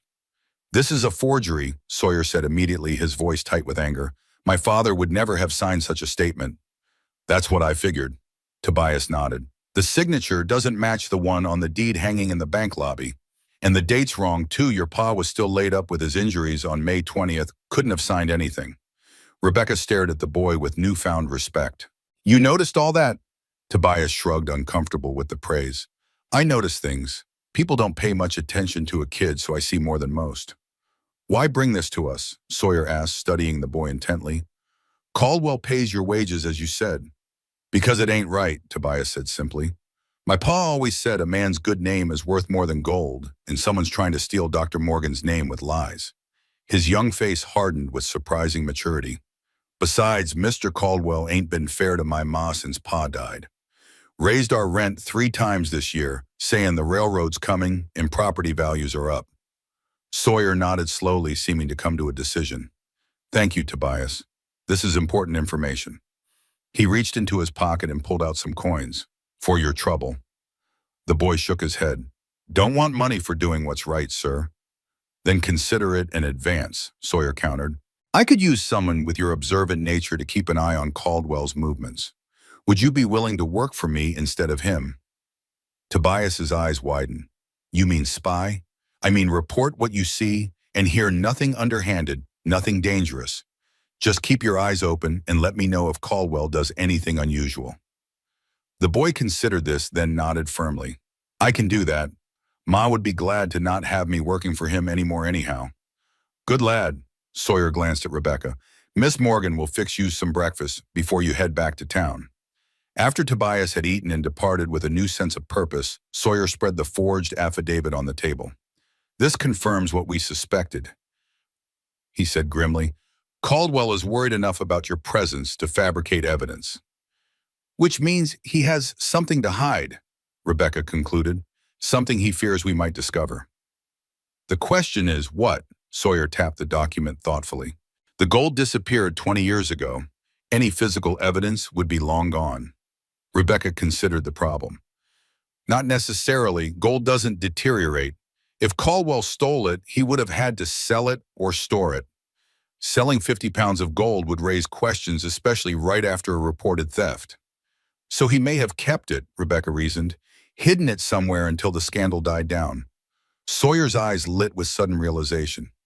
The old Caldwell property, the original homestead where he lived before building that mansion in town. It's abandoned now, but it's on land that borders this ranch. Could the gold be hidden there? It's possible. The place has a root cellar and several outbuildings. Sawyer stood, decision made. I need to check the herd first, but afterward we should ride out there. Rebecca raised an eyebrow. You're actually suggesting I accompany you? A faint smile touched his lips. You've made it abundantly clear you're not one to sit at home while others take action. Besides, 4 eyes are better than 2. The casual inclusion warmed her more than it should have. I'll be ready whenever you are. Sawyer departed to make his rounds, and Rebecca busied herself with household tasks, her mind racing with possibilities. The forged affidavit proved Caldwell's desperation, but also his ruthlessness. He had been willing to fabricate evidence against her father 20 years ago, And now he was doing it again. What else might he be capable of? By mid-morning, Sawyer had returned and Rebecca had changed into her riding clothes, a divided skirt she'd had made in Boston specifically for her journey west. It was practical without sacrificing too much modesty, though she suspected the women of Silver Creek would find it scandalous regardless.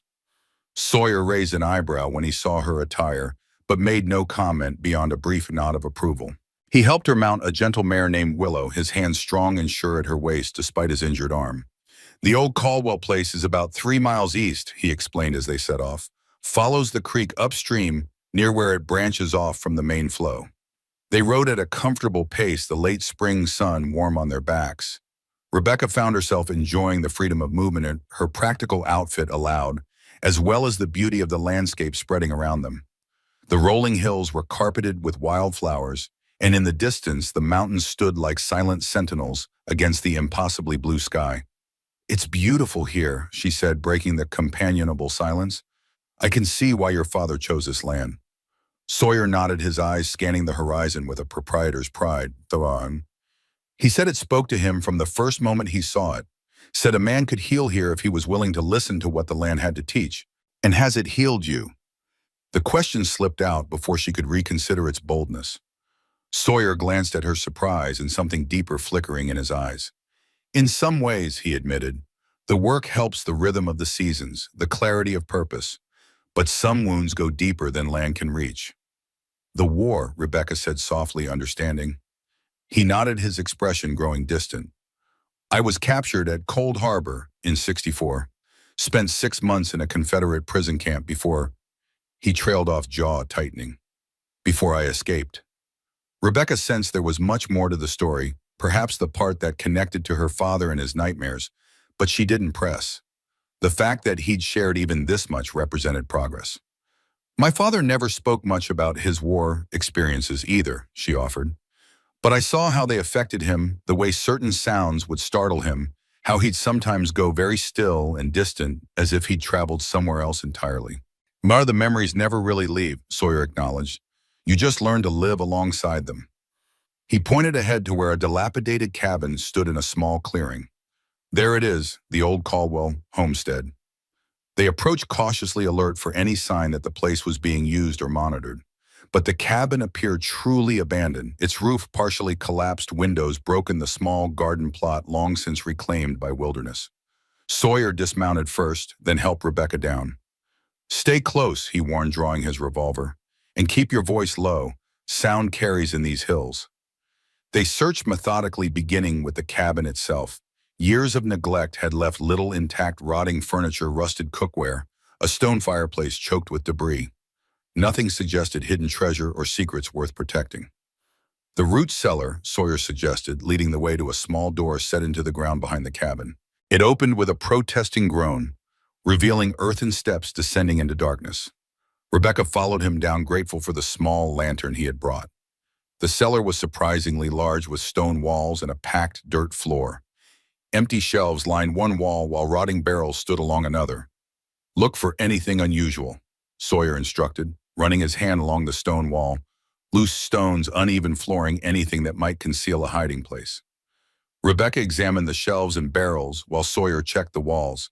She was about to suggest they move on when her foot struck something solid beneath the dirt floor. "Sawyer," she called softly, "there's something here." He joined her, and together they scraped away the dirt to reveal a metal ring attached to what appeared to be a trapdoor. With effort, they pulled it open, revealing a small compartment beneath. No gold awaited them, but what they found was perhaps more valuable: a leather-bound ledger carefully wrapped in oilcloth to protect it from moisture. Sawyer lifted it out reverently, his eyes meeting Rebecca's in silent triumph.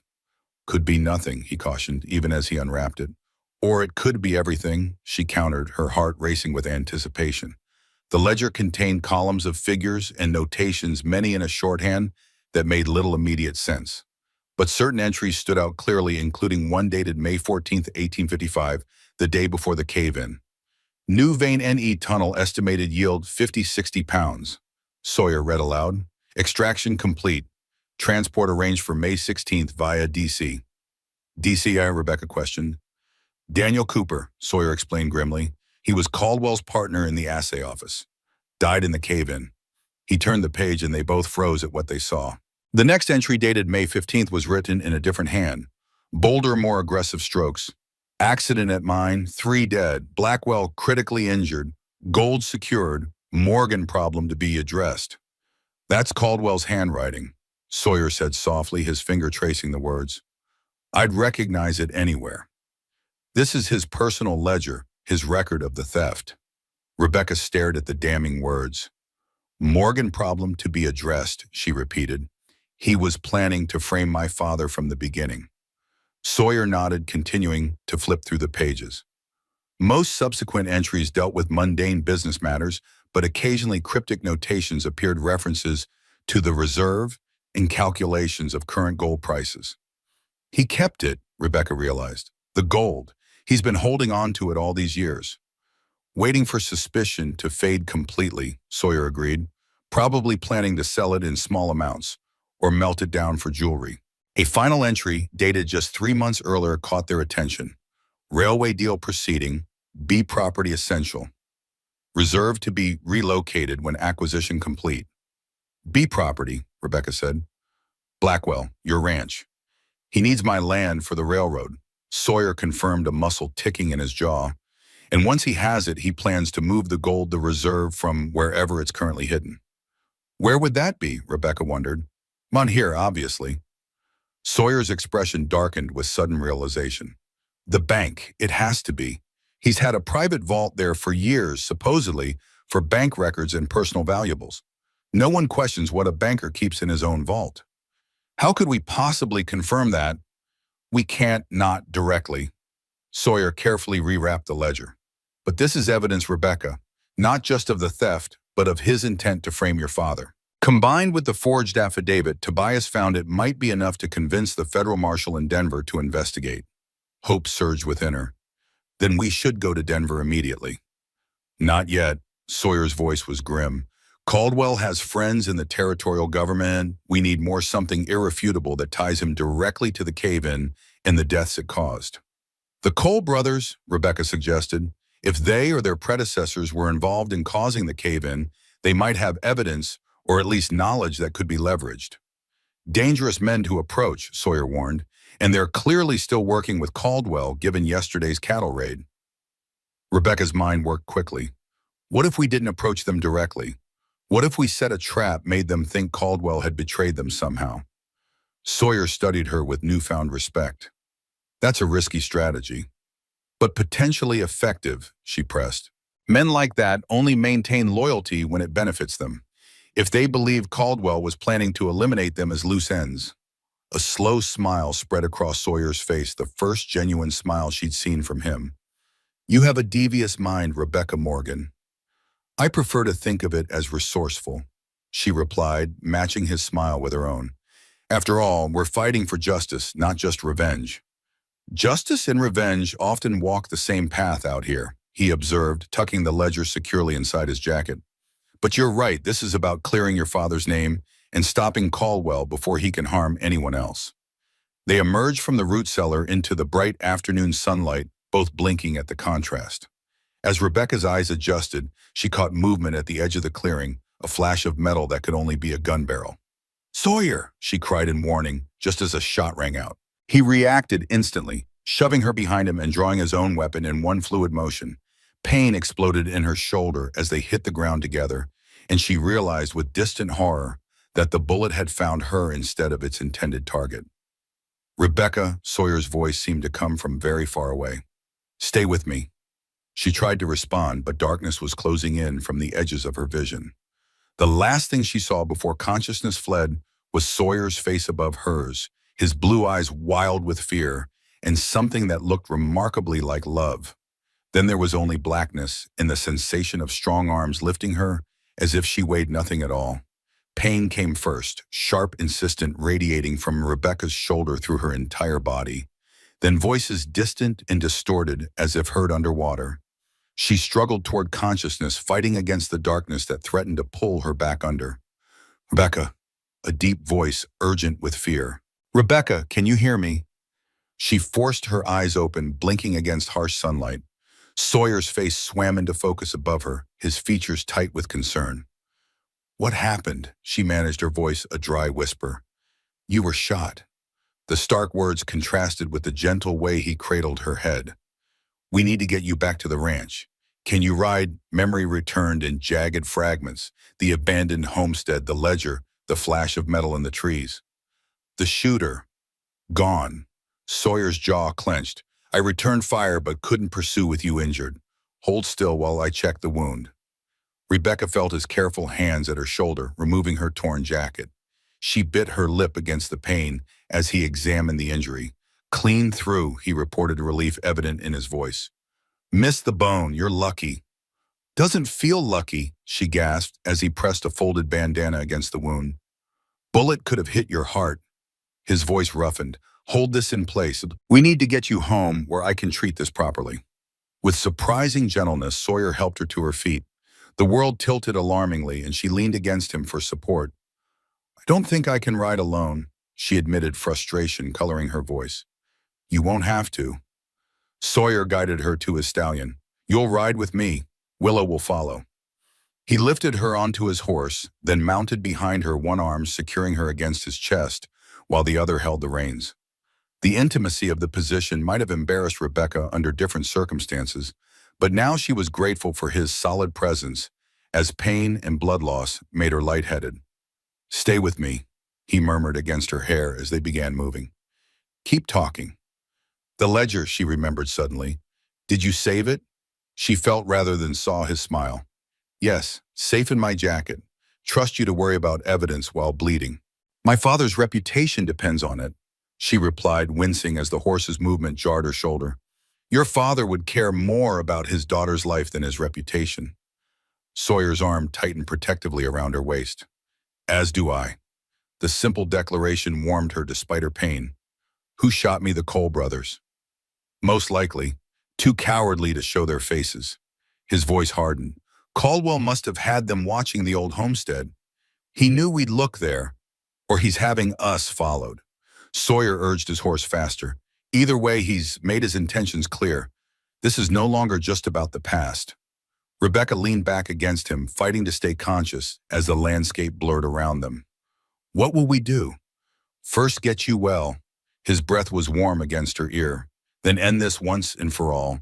She wanted to ask how, but darkness was encroaching again, her strength ebbing with each hoofbeat. The last thing she remembered was Sawyer's voice, low and fierce, promising that no one would harm her again. Dreams came and went, fragmented visions of her father tending wounded soldiers, of Sawyer fighting shadowy figures of gold glinting in darkness. Sometimes she heard voices. Sawyer's deep rumble, Eleanor's brisk commands, Sarah's gentle reassurances. Time lost meaning, measured only by waves of pain and the brief respites between them. When Rebecca finally woke fully, sunlight was streaming through her bedroom window. She blinked, disoriented, trying to piece together how much time had passed. Her shoulder was bandaged tightly, the pain dulled to a persistent throb. "Welcome back." She turned her head to find Eleanor Blackwell seated beside the bed, knitting, needles clicking steadily in her gnarled hands. "How long?" Rebecca asked, her throat dry. Eleanor set her knitting aside and helped her sip water from a glass. "2 days. The fever broke last night." Her shrewd eyes assessed Rebecca. "You're tougher than you look, city girl." "Where's Sawyer?" "Downstairs, wearing a hole in my good floor with his pacing." A hint of affection softened Eleanor's stern features. "Man hasn't slept more than an hour at a stretch since he brought you in half dead and bleeding."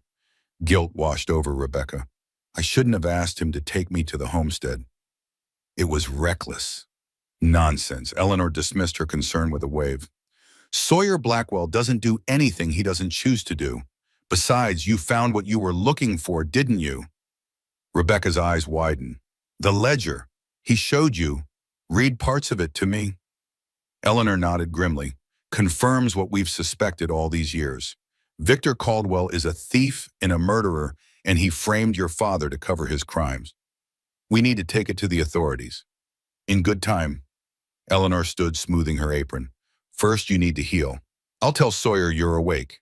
Try not to excite him too much. The man's been like a wounded bear these past days." She departed, leaving Rebecca to take stock of her situation. Someone had dressed her in a clean nightgown, and her hair had been neatly braided. The wound in her shoulder ached, but the sharp pain had subsided. She was attempting to sit up when Sawyer appeared in the doorway. He looked terrible, unshaven, dark circles under his eyes, shirt rumpled as if he'd slept in it. Yet the relief that transformed his face when he saw her awake made her heart skip.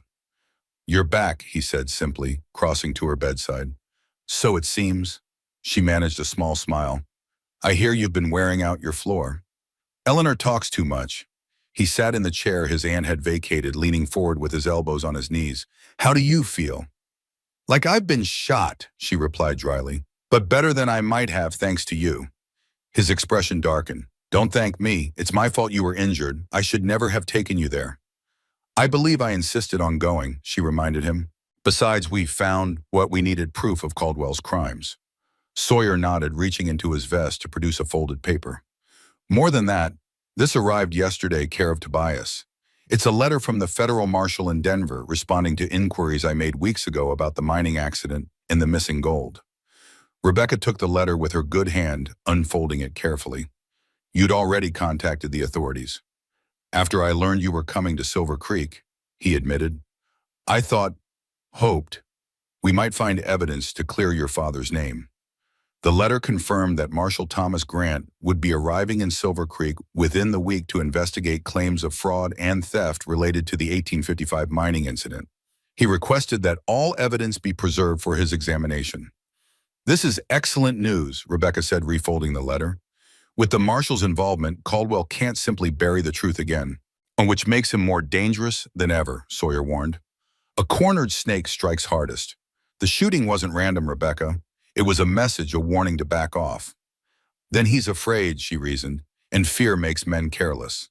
A reluctant smile touched Sawyer's lips. "You sound almost eager for confrontation." "I'm eager for justice," she corrected, "and vindication for my father." He studied her for a long moment, something unreadable in his blue eyes. "There's something else you should know." He hesitated, then continued. "While you were feverish, you spoke of your father and of Jefferson. You asked why they hadn't told you the truth." Rebecca frowned, trying to recall her fever dreams. "I don't remember." "You said they were friends. Why keep it secret?" Sawyer's gaze was intent. "It made me wonder if there was more to their relationship than we knew." She considered this. "My father rarely spoke of his time in Colorado. If he and your father were friends rather than just doctor and patient, he never mentioned it." Mine was equally silent on the subject. Sawyer stood, moving to the window to gaze out at the land. "But I've been thinking about what we know. Your father saved Jefferson's life, then was accused of theft and driven away. My father, who believed in his innocence, still failed to defend him publicly." "Out of fear for his family," Rebecca added. "Yes, but what if there was more?" Sawyer turned back to face her. "What if their silence wasn't just about the gold, but about something else, something they both agreed to keep hidden?" The idea resonated with Rebecca, calling to mind odd fragments of memory, her father's reluctance to discuss certain aspects of his Western travels, the way he'd sometimes stare at old maps of Colorado territory with an expression of mingled longing and regret. "It's possible," she acknowledged. "But what secret could be worth 20 years of silence?" "I don't know," Sawyer admitted, "but I intend to find out before the marshal arrives." He moved back to her bedside, his expression softening. "For now, though, you need to rest and recover. Eleanor will stay with you while I'm gone." "Gone? Where are you going?" "To town." His voice hardened. "It's time I had a conversation with Richard Patterson." "The storekeeper?" Rebecca frowned in confusion. "What does he have to do with this?" "Patterson worked for the mining company back in '55. He was the payroll clerk, kept records of who was working, which claim handled the men's wages." Sawyer's eyes narrowed. "And he's the one who first suggested searching your father's bags before he left town." Understanding dawned. "You think he was part of the conspiracy?" "I think he knows more than he's ever admitted. And with Caldwell turning to violence, I need all the information I can get." He reached out briefly, covering her hand with his. "I won't be gone long. Eleanor has her shotgun, and James is stationed outside with two of the hands." Rebecca wanted to protest, to insist on accompanying him, but she knew her weakened condition would only endanger them both. "Be careful," she said instead. "Patterson may seem harmless, but if he's been Caldwell's man all these years..." I'll be careful, he promised, his thumb brushing lightly over her knuckles before he withdrew. Try to rest. We have battles ahead that will require your strength. After he left, Rebecca sank back against the pillows, frustration warring with exhaustion. Being confined to bed while Sawyer confronted potential enemies alone went against every independent instinct she possessed. Yet she couldn't deny her body's need for recovery. Eleanor returned shortly with broth and fresh bandages. As she helped Rebecca sit up to eat, the older woman studied her with knowing eyes. He's quite taken with you, you know, she remarked casually. Rebecca nearly choked on her broth. I beg your pardon. My nephew. Eleanor's weathered hands were gentle as she adjusted Rebecca's pillows. I haven't seen him look at a woman that way since before the war. I'm sure I don't know what you mean, Rebecca protested, though warmth crept into her cheeks. Eleanor snorted softly. Of course you do. You're not blind, and neither is he. She paused in her ministrations. The question is, what do you intend to do about it? Do I'm his housekeeper, Miss Blackwell. And I'm the Queen of England, Eleanor retorted dryly. You stopped being just a housekeeper the moment you started investigating the past together. She pinned Rebecca with a shrewd gaze. He's offering you his heart, whether he knows it yet or not. The question is whether you'll take it back east with you when this is over or stay and help him heal. The blunt assessment left Rebecca speechless. Had her growing feelings for Sawyer been so transparent? And more importantly, did he truly reciprocate them? I haven't thought beyond clearing my father's name, she said finally, a half-truth at best. Eleanor's expression softened. Then perhaps you should, child. Life has a way of moving forward while we're busy looking backward. She patted Rebecca's hand. Now finish your broth. I didn't spend hours making it for you to let it go cold. The conversation left Rebecca with much to contemplate as she drifted in and out of sleep throughout the afternoon. Her feelings for Sawyer had evolved beyond gratitude or mere friendship, that much she could no longer deny to herself. But what future could they possibly have, together with so many ghosts haunting them both? The sound of approaching horses woke her from a light doze. Twilight had fallen, casting the bedroom in purple shadows. Rebecca pushed herself up, carefully wincing at the pull in her injured shoulder. Through the window, she could make out multiple riders approaching the house, more than just Sawyer returning from town. Eleanor appeared in the doorway, shotgun in hand. Stay put, she ordered. James is checking who's coming. How many? Rebecca asked, already reaching for her robe. At least 4. Eleanor's expression was grim. One appears to be Sawyer, but he's not riding alone. Ignoring the pain in Eleanor's protests, Rebecca struggled into her robe and made her way to the window. In the fading light, she could see Sawyer's distinctive form on horseback, but something was wrong. He sat too stiffly, and beside him rode a heavy-set man whose gun was clearly trained on Sawyer's side. Behind them came 2 more riders, their features indistinct in the gathering darkness. He's being held at gunpoint, she gasped. It's Caldwell, it must be. Eleanor muttered a curse that would have shocked Boston society. James and the boys will handle this. You need to hide. Hide, I will not. This isn't a debate, girl. Eleanor seized Rebecca's good arm. If Caldwell has taken Sawyer, it's because he knows about the ledger. You're in no condition to fight, but you can protect that evidence. Now move. Recognizing the wisdom in Eleanor's words, Rebecca allowed herself to be led to Sawyer's study. Eleanor moved swiftly to the bookcase, pulling out several volumes to reveal a small wall safe behind them. The combination, Rebecca asked. 7 right, 23 left, 18 right. Eleanor worked the dial as she spoke. The safe door swung open, revealing a bundle of documents and a small stack of cash. The ledger, Rebecca retrieved it from where Sawyer had stored it in the desk drawer. Eleanor added it to the safe's contents, then closed and locked the door, replacing the books to conceal it once more. Now upstairs, she directed. There's a hiding place in the attic, a priest hole of sorts that Jefferson built during the border troubles. You'll be safe there until this is over. I can't just hide while Sawyer is in danger, Rebecca protested. You can and you will. Eleanor's voice brooked no argument. Sawyer would never forgive me if I let you get hurt again. Her expression softened slightly. Besides, someone needs to survive to tell the marshal what happened here. The grim implication of her words sent a chill through Rebecca. Before she could respond, the sound of voices reached them from the front of the house, men's voices, raised in command. Too late, Eleanor whispered, pushing Rebecca behind the desk. Stay down and stay silent. The study door burst open and Victor Caldwell strode in, flanked by two armed men. In his 60s, but powerfully built with cold eyes and an impeccably trimmed white beard, he exuded the confidence of a man accustomed to being obeyed. "Miss Blackwell," he greeted Eleanor with mock cordiality. "How kind of you to receive us at this late hour." Breaking into a person's home hardly constitutes being received, Victor. Eleanor kept her shotgun leveled at his chest. "Where is my nephew?" "Mr. Blackwell is having a discussion with my associates in the parlor." Caldwell's smile never reached his eyes. "I suggest you join him, unless you prefer they bring him to you in pieces." Eleanor's finger tightened on the trigger. "You always were a coward, Victor, hiding behind hired guns. And you always were a fool, Eleanor, clinging to outdated notions of honor." He gestured to one of his men. "Take her weapon and search the room. I know the Morgan woman is here somewhere."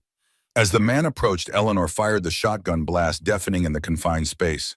He staggered backward, clutching his shoulder, but the second man was already moving, striking Eleanor across the face with his pistol. She crumpled to the floor, blood streaming from her temple. "Eleanor," Rebecca cried, abandoning her concealment to rush to the older woman's side. Caldwell's smile widened. "Ah, there she is. Henry Morgan's daughter, I presume." He studied her with calculating eyes. "You have his look about you, the same self-righteous determination." Rebecca cradled Eleanor's head, checking her pulse with trembling fingers. "If she dies, there won't be a place on earth where you can hide." "Bold words from a woman with one good arm," Caldwell observed dryly, "but I have no intention of killing anyone, not if I can avoid it." He crouched down, bringing his face level with hers. "I simply want what's mine." "The gold," Rebecca met his gaze unflinchingly, "or the land you're willing to murder for." Something like respect flickered in his cold eyes. "Both, Miss Morgan. The gold by right of discovery, the land by right of progress. The railroad must come through. Surely you understand that the future of this entire region depends on it. And the three men who died in the cave-in, did their future matter? Casualties of progress." He dismissed with a wave. "Regrettable but unavoidable." There was nothing unavoidable about it. Rebecca countered, anger overcoming fear. "You staged that accident to steal the gold and blame my father." Caldwell chuckled, rising to his feet. "You have spirit, I'll grant you that, but you're meddling in matters beyond your understanding." He turned to his injured man. "Search her. She must have the ledger."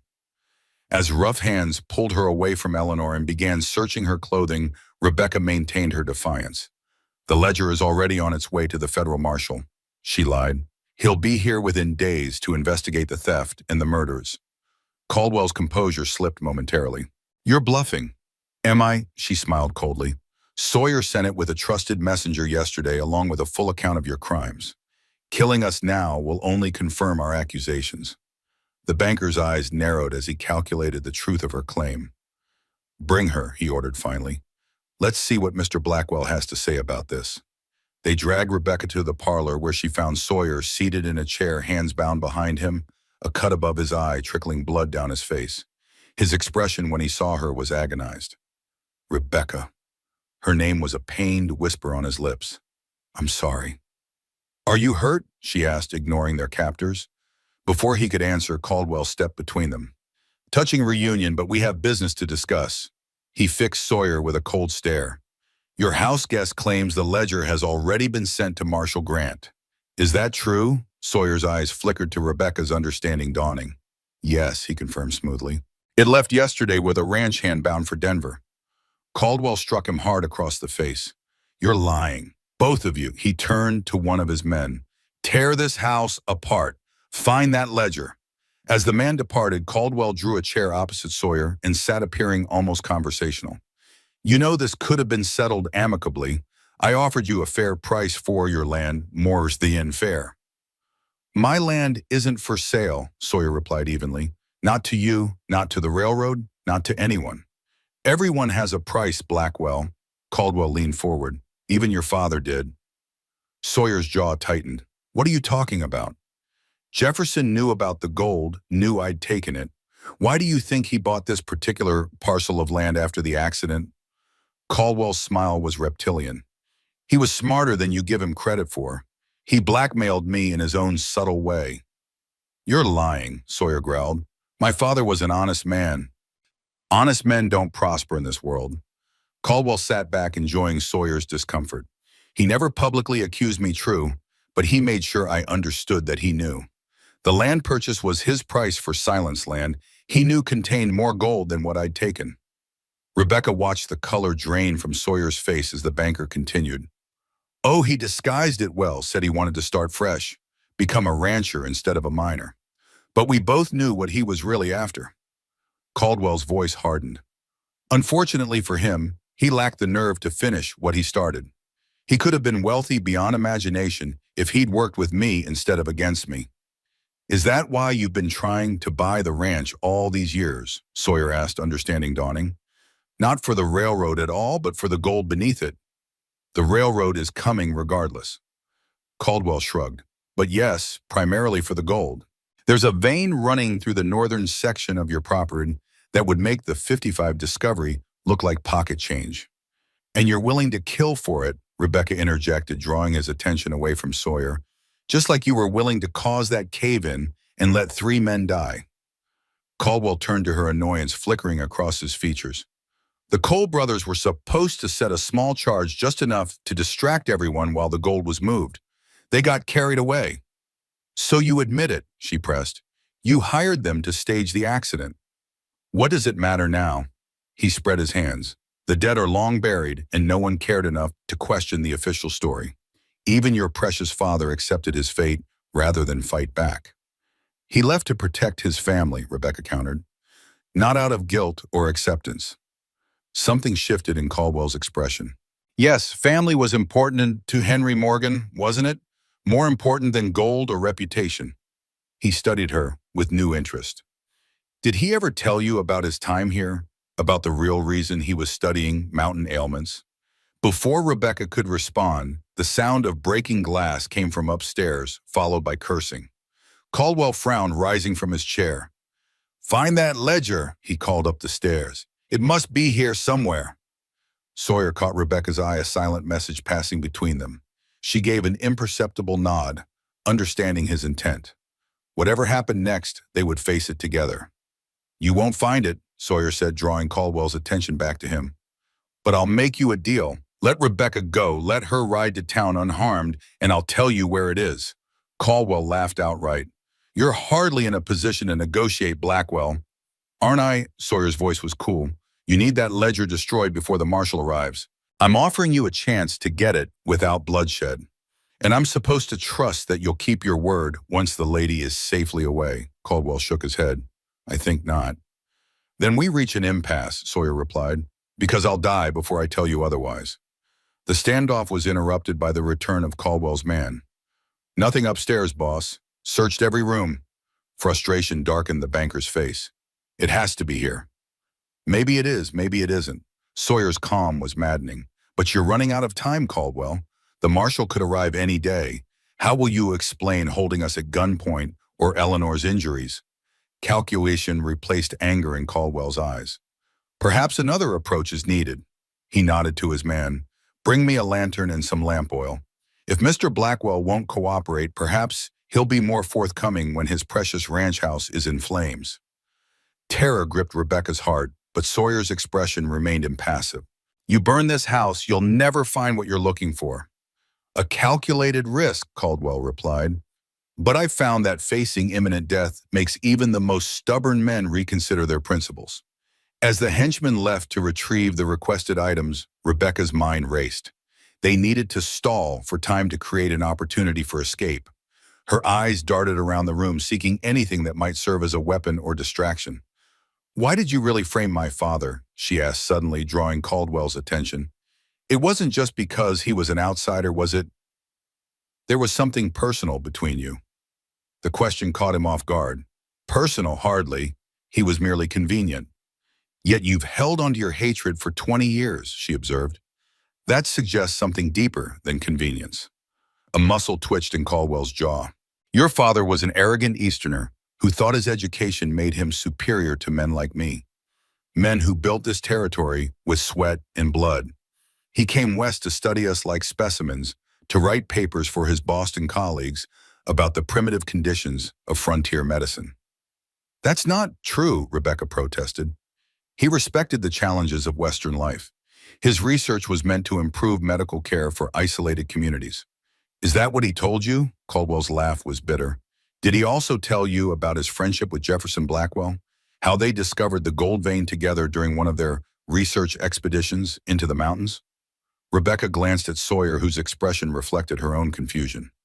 What are you talking about? Your father and Jefferson were partners, Caldwell revealed, seeming to enjoy their shock. They found the vein months before anyone else knew about it. Jefferson brought samples to my assay office, claiming they came from a different location entirely. They were planning to file a claim together once Henry completed his research. That's impossible, Sawyer objected. My father was a miner, not an explorer. He was both, Caldwell countered, and Henry Morgan was more than just a visiting doctor. They'd known each other for years, served together in the Mexican War. The research was just a cover for their real purpose, finding gold. The revelation struck Rebecca like a physical blow. Her father, the principled surgeon who taught her that healing was the noblest calling, had secretly been prospecting for gold. It seemed incredible, yet it would explain his knowledge of Colorado territory, his detailed maps, his occasional cryptic references to investments that had never materialized. If what you say is true, she said slowly, then you didn't just steal gold from the mine. You stole their discovery, their claim. Business is business, Caldwell shrugged. They were careless enough to bring the samples to my office. I simply acted on the information at hand. By causing a cave-in that killed 3 innocent men, Sawyer growled, by nearly killing my father and framing Rebecca's. Regrettable but necessary steps, Caldwell dismissed, and ultimately profitable for all of us. Jefferson got his ranch, I got the gold, and Henry returned to his prestigious position in Boston. While 3 families buried their loved ones, Rebecca finished bitterly. You're a monster, Victor Caldwell. His henchman returned with the lantern and oil, ending their conversation. Caldwell took them with a nod of satisfaction. Now one final chance, Blackwell. Where is the ledger? Sawyer's expression remained resolute. Go to hell. After you. Caldwell began pouring oil along the baseboards, his intent clear. I'll give you until the count of 10 to reconsider. 1. Rebecca caught Sawyer's eye, silently asking what they should do. His slight headshake told her to wait, that he had a plan. 2, 3. A commotion outside drew everyone's attention, the sound of horses approaching at speed, followed by shouted commands. This is Marshal Thomas Grant. The house is surrounded. Come out with your hands up. Caldwell froze, disbelief written across his features. Impossible, he whispered. The marshal isn't due for days. I may have understated his arrival time, Sawyer said calmly. Seems he made good time from Denver. Rage contorted Caldwell's face. He lunged towards Sawyer, lamp raised to strike, but Rebecca moved faster. Despite her injured shoulder, she threw herself forward, knocking into Caldwell's legs. He stumbled, the lamp shattering as it hit the floor, oil and flames spreading instantly across the wooden planks. Chaos erupted. Caldwell's man fled toward the back door, abandoning his employer without hesitation. Caldwell himself scrambled to his feet, reaching for his gun, as flames climbed the curtains, casting the room in a hellish glow. This isn't over, he snarled, backing toward the door. It is for you, Sawyer replied, having somehow worked his hands free during the commotion. He lunged at Caldwell, tackling him to the ground, just as the front door burst open and armed men rushed in. Rebecca coughed as smoke filled the room, her eyes watering from the heat and fumes. Strong hands grasped her shoulders, pulling her toward the door. Through the haze, she saw Sawyer and Caldwell still struggling on the floor, dangerously close to the spreading flames. Sawyer, she cried, fighting against the arms that sought to drag her to safety. Get her out of here, a commanding voice ordered the marshal, she presumed. Not without him, she insisted, breaking free to stagger back toward the 2 men. Sawyer had gained the upper hand, pinning Caldwell beneath him as he delivered a punishing blow to the banker's jaw. But victory was short-lived. With a desperate heave, Caldwell threw Sawyer off balance and scrambled away, disappearing into the thickening smoke. Let him go, Rebecca urged, reaching Sawyer's side. The house is burning around us. Together they made their way toward the door, supporting each other as timbers began to creak ominously overhead. They had almost reached safety when a terrible crash came from behind them, the ceiling giving way in a shower of burning debris, and with it, Victor Caldwell's scream of pain and terror. Sawyer hesitated, looking back into the inferno. He's trapped. You can't go back in there, Rebecca pleaded, clutching his arm. It's too dangerous. The anguished indecision in his eyes tore at her heart. Even after everything Caldwell had done, Sawyer's inherent decency made him reluctant to leave any man to such a fate. He wouldn't have shown you the same mercy, she reminded him gently. A final shattering crash from within the house made the decision for them. The roof was collapsing, the entire structure becoming a funeral pyre for the man who had caused so much suffering. They stumbled outside into the cool night air, coughing and gasping as men with buckets formed a futile line trying to contain the blaze. It was too late for the house. The flames had taken firm hold, transforming Sawyer's home into a pillar of fire that illuminated the night for miles around. Eleanor, Sawyer gasped, scanning the yard frantically. Where is she? Here. James Miller approached, supporting the older woman whose head was bandaged, but who was very much alive. Found her in the study, coming around just as the fire started. Got her out through the window. Relief washed over Sawyer's face as he embraced his aunt. Thank God. A tall man in a marshal's coat approached them, his stern face softened by concern.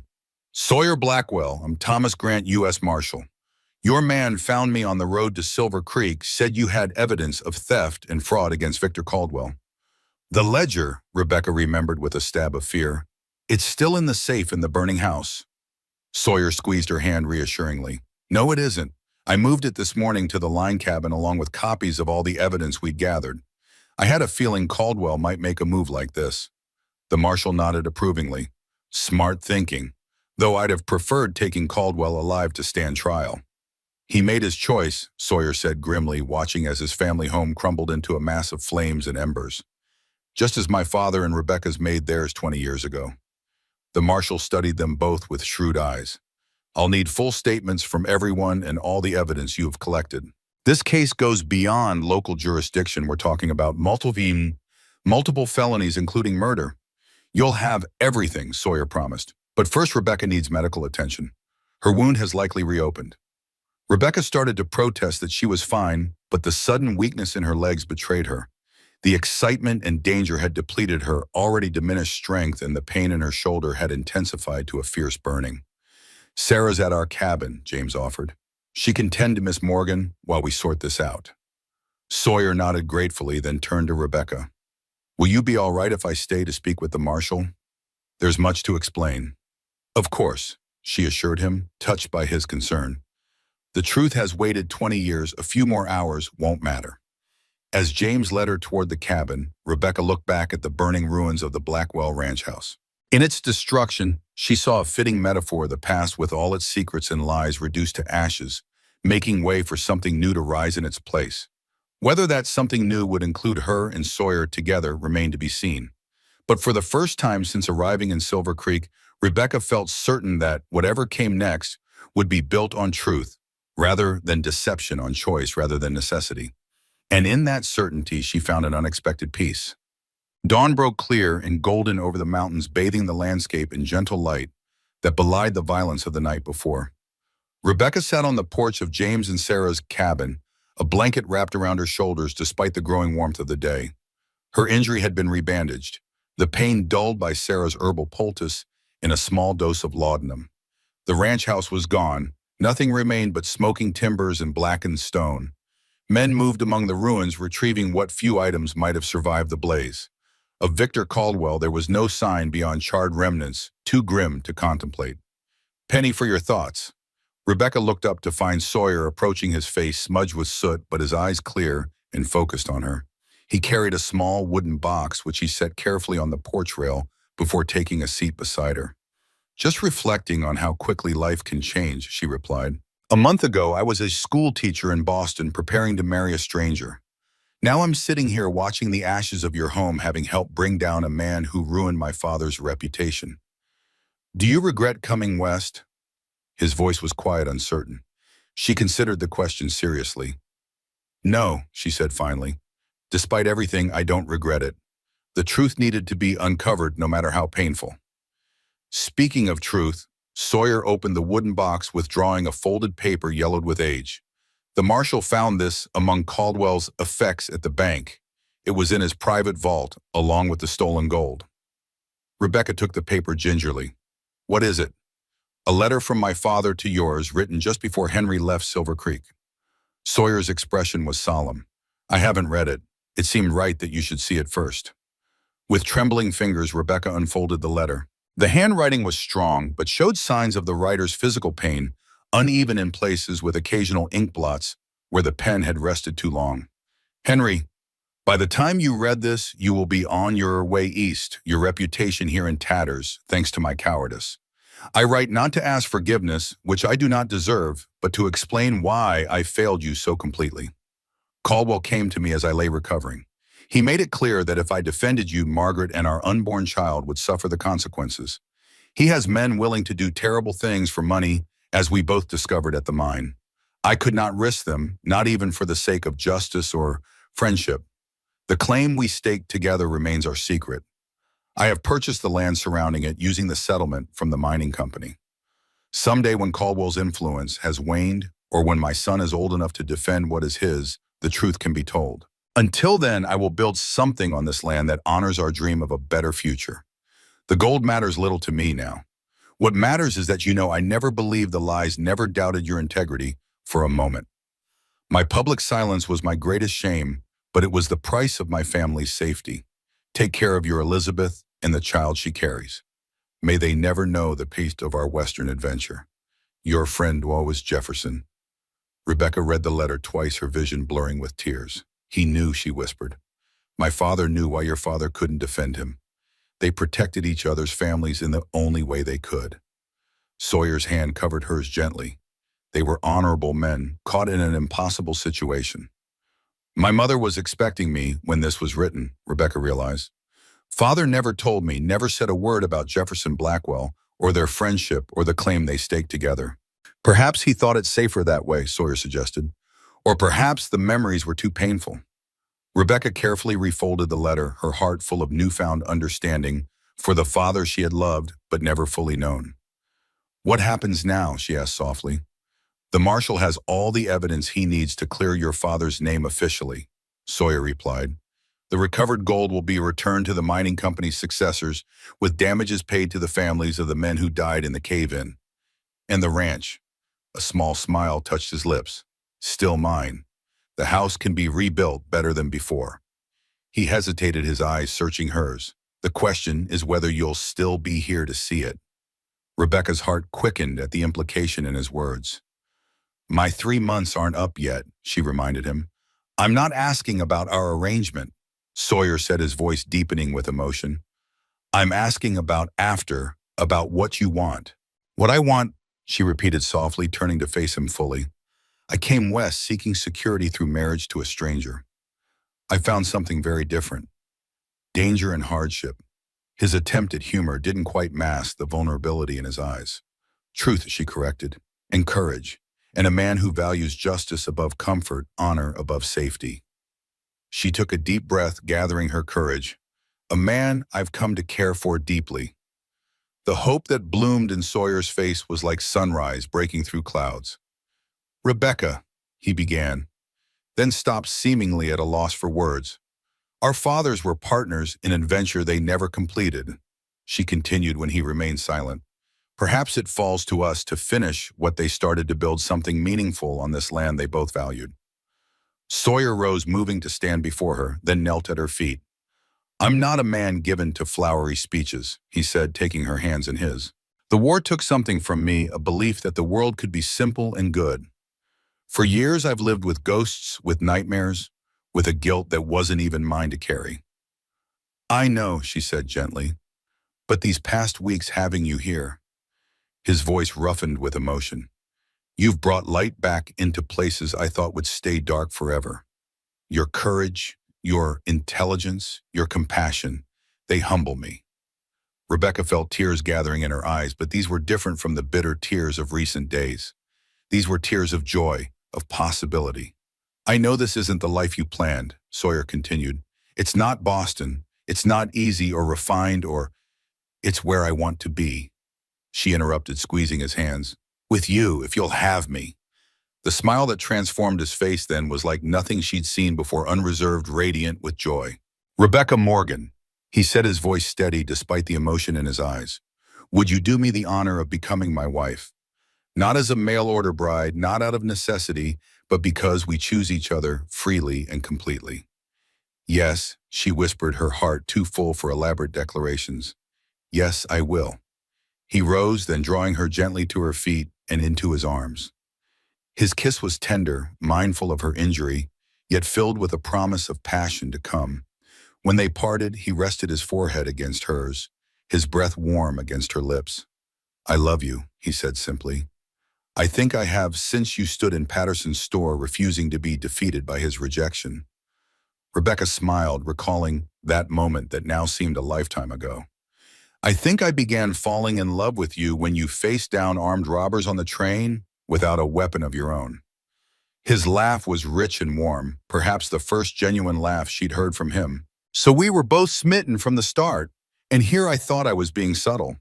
About as subtle as a cattle stampede, Eleanor's voice cut in dryly. The older woman stood at the cabin door, her bandaged head held high despite her obvious weakness.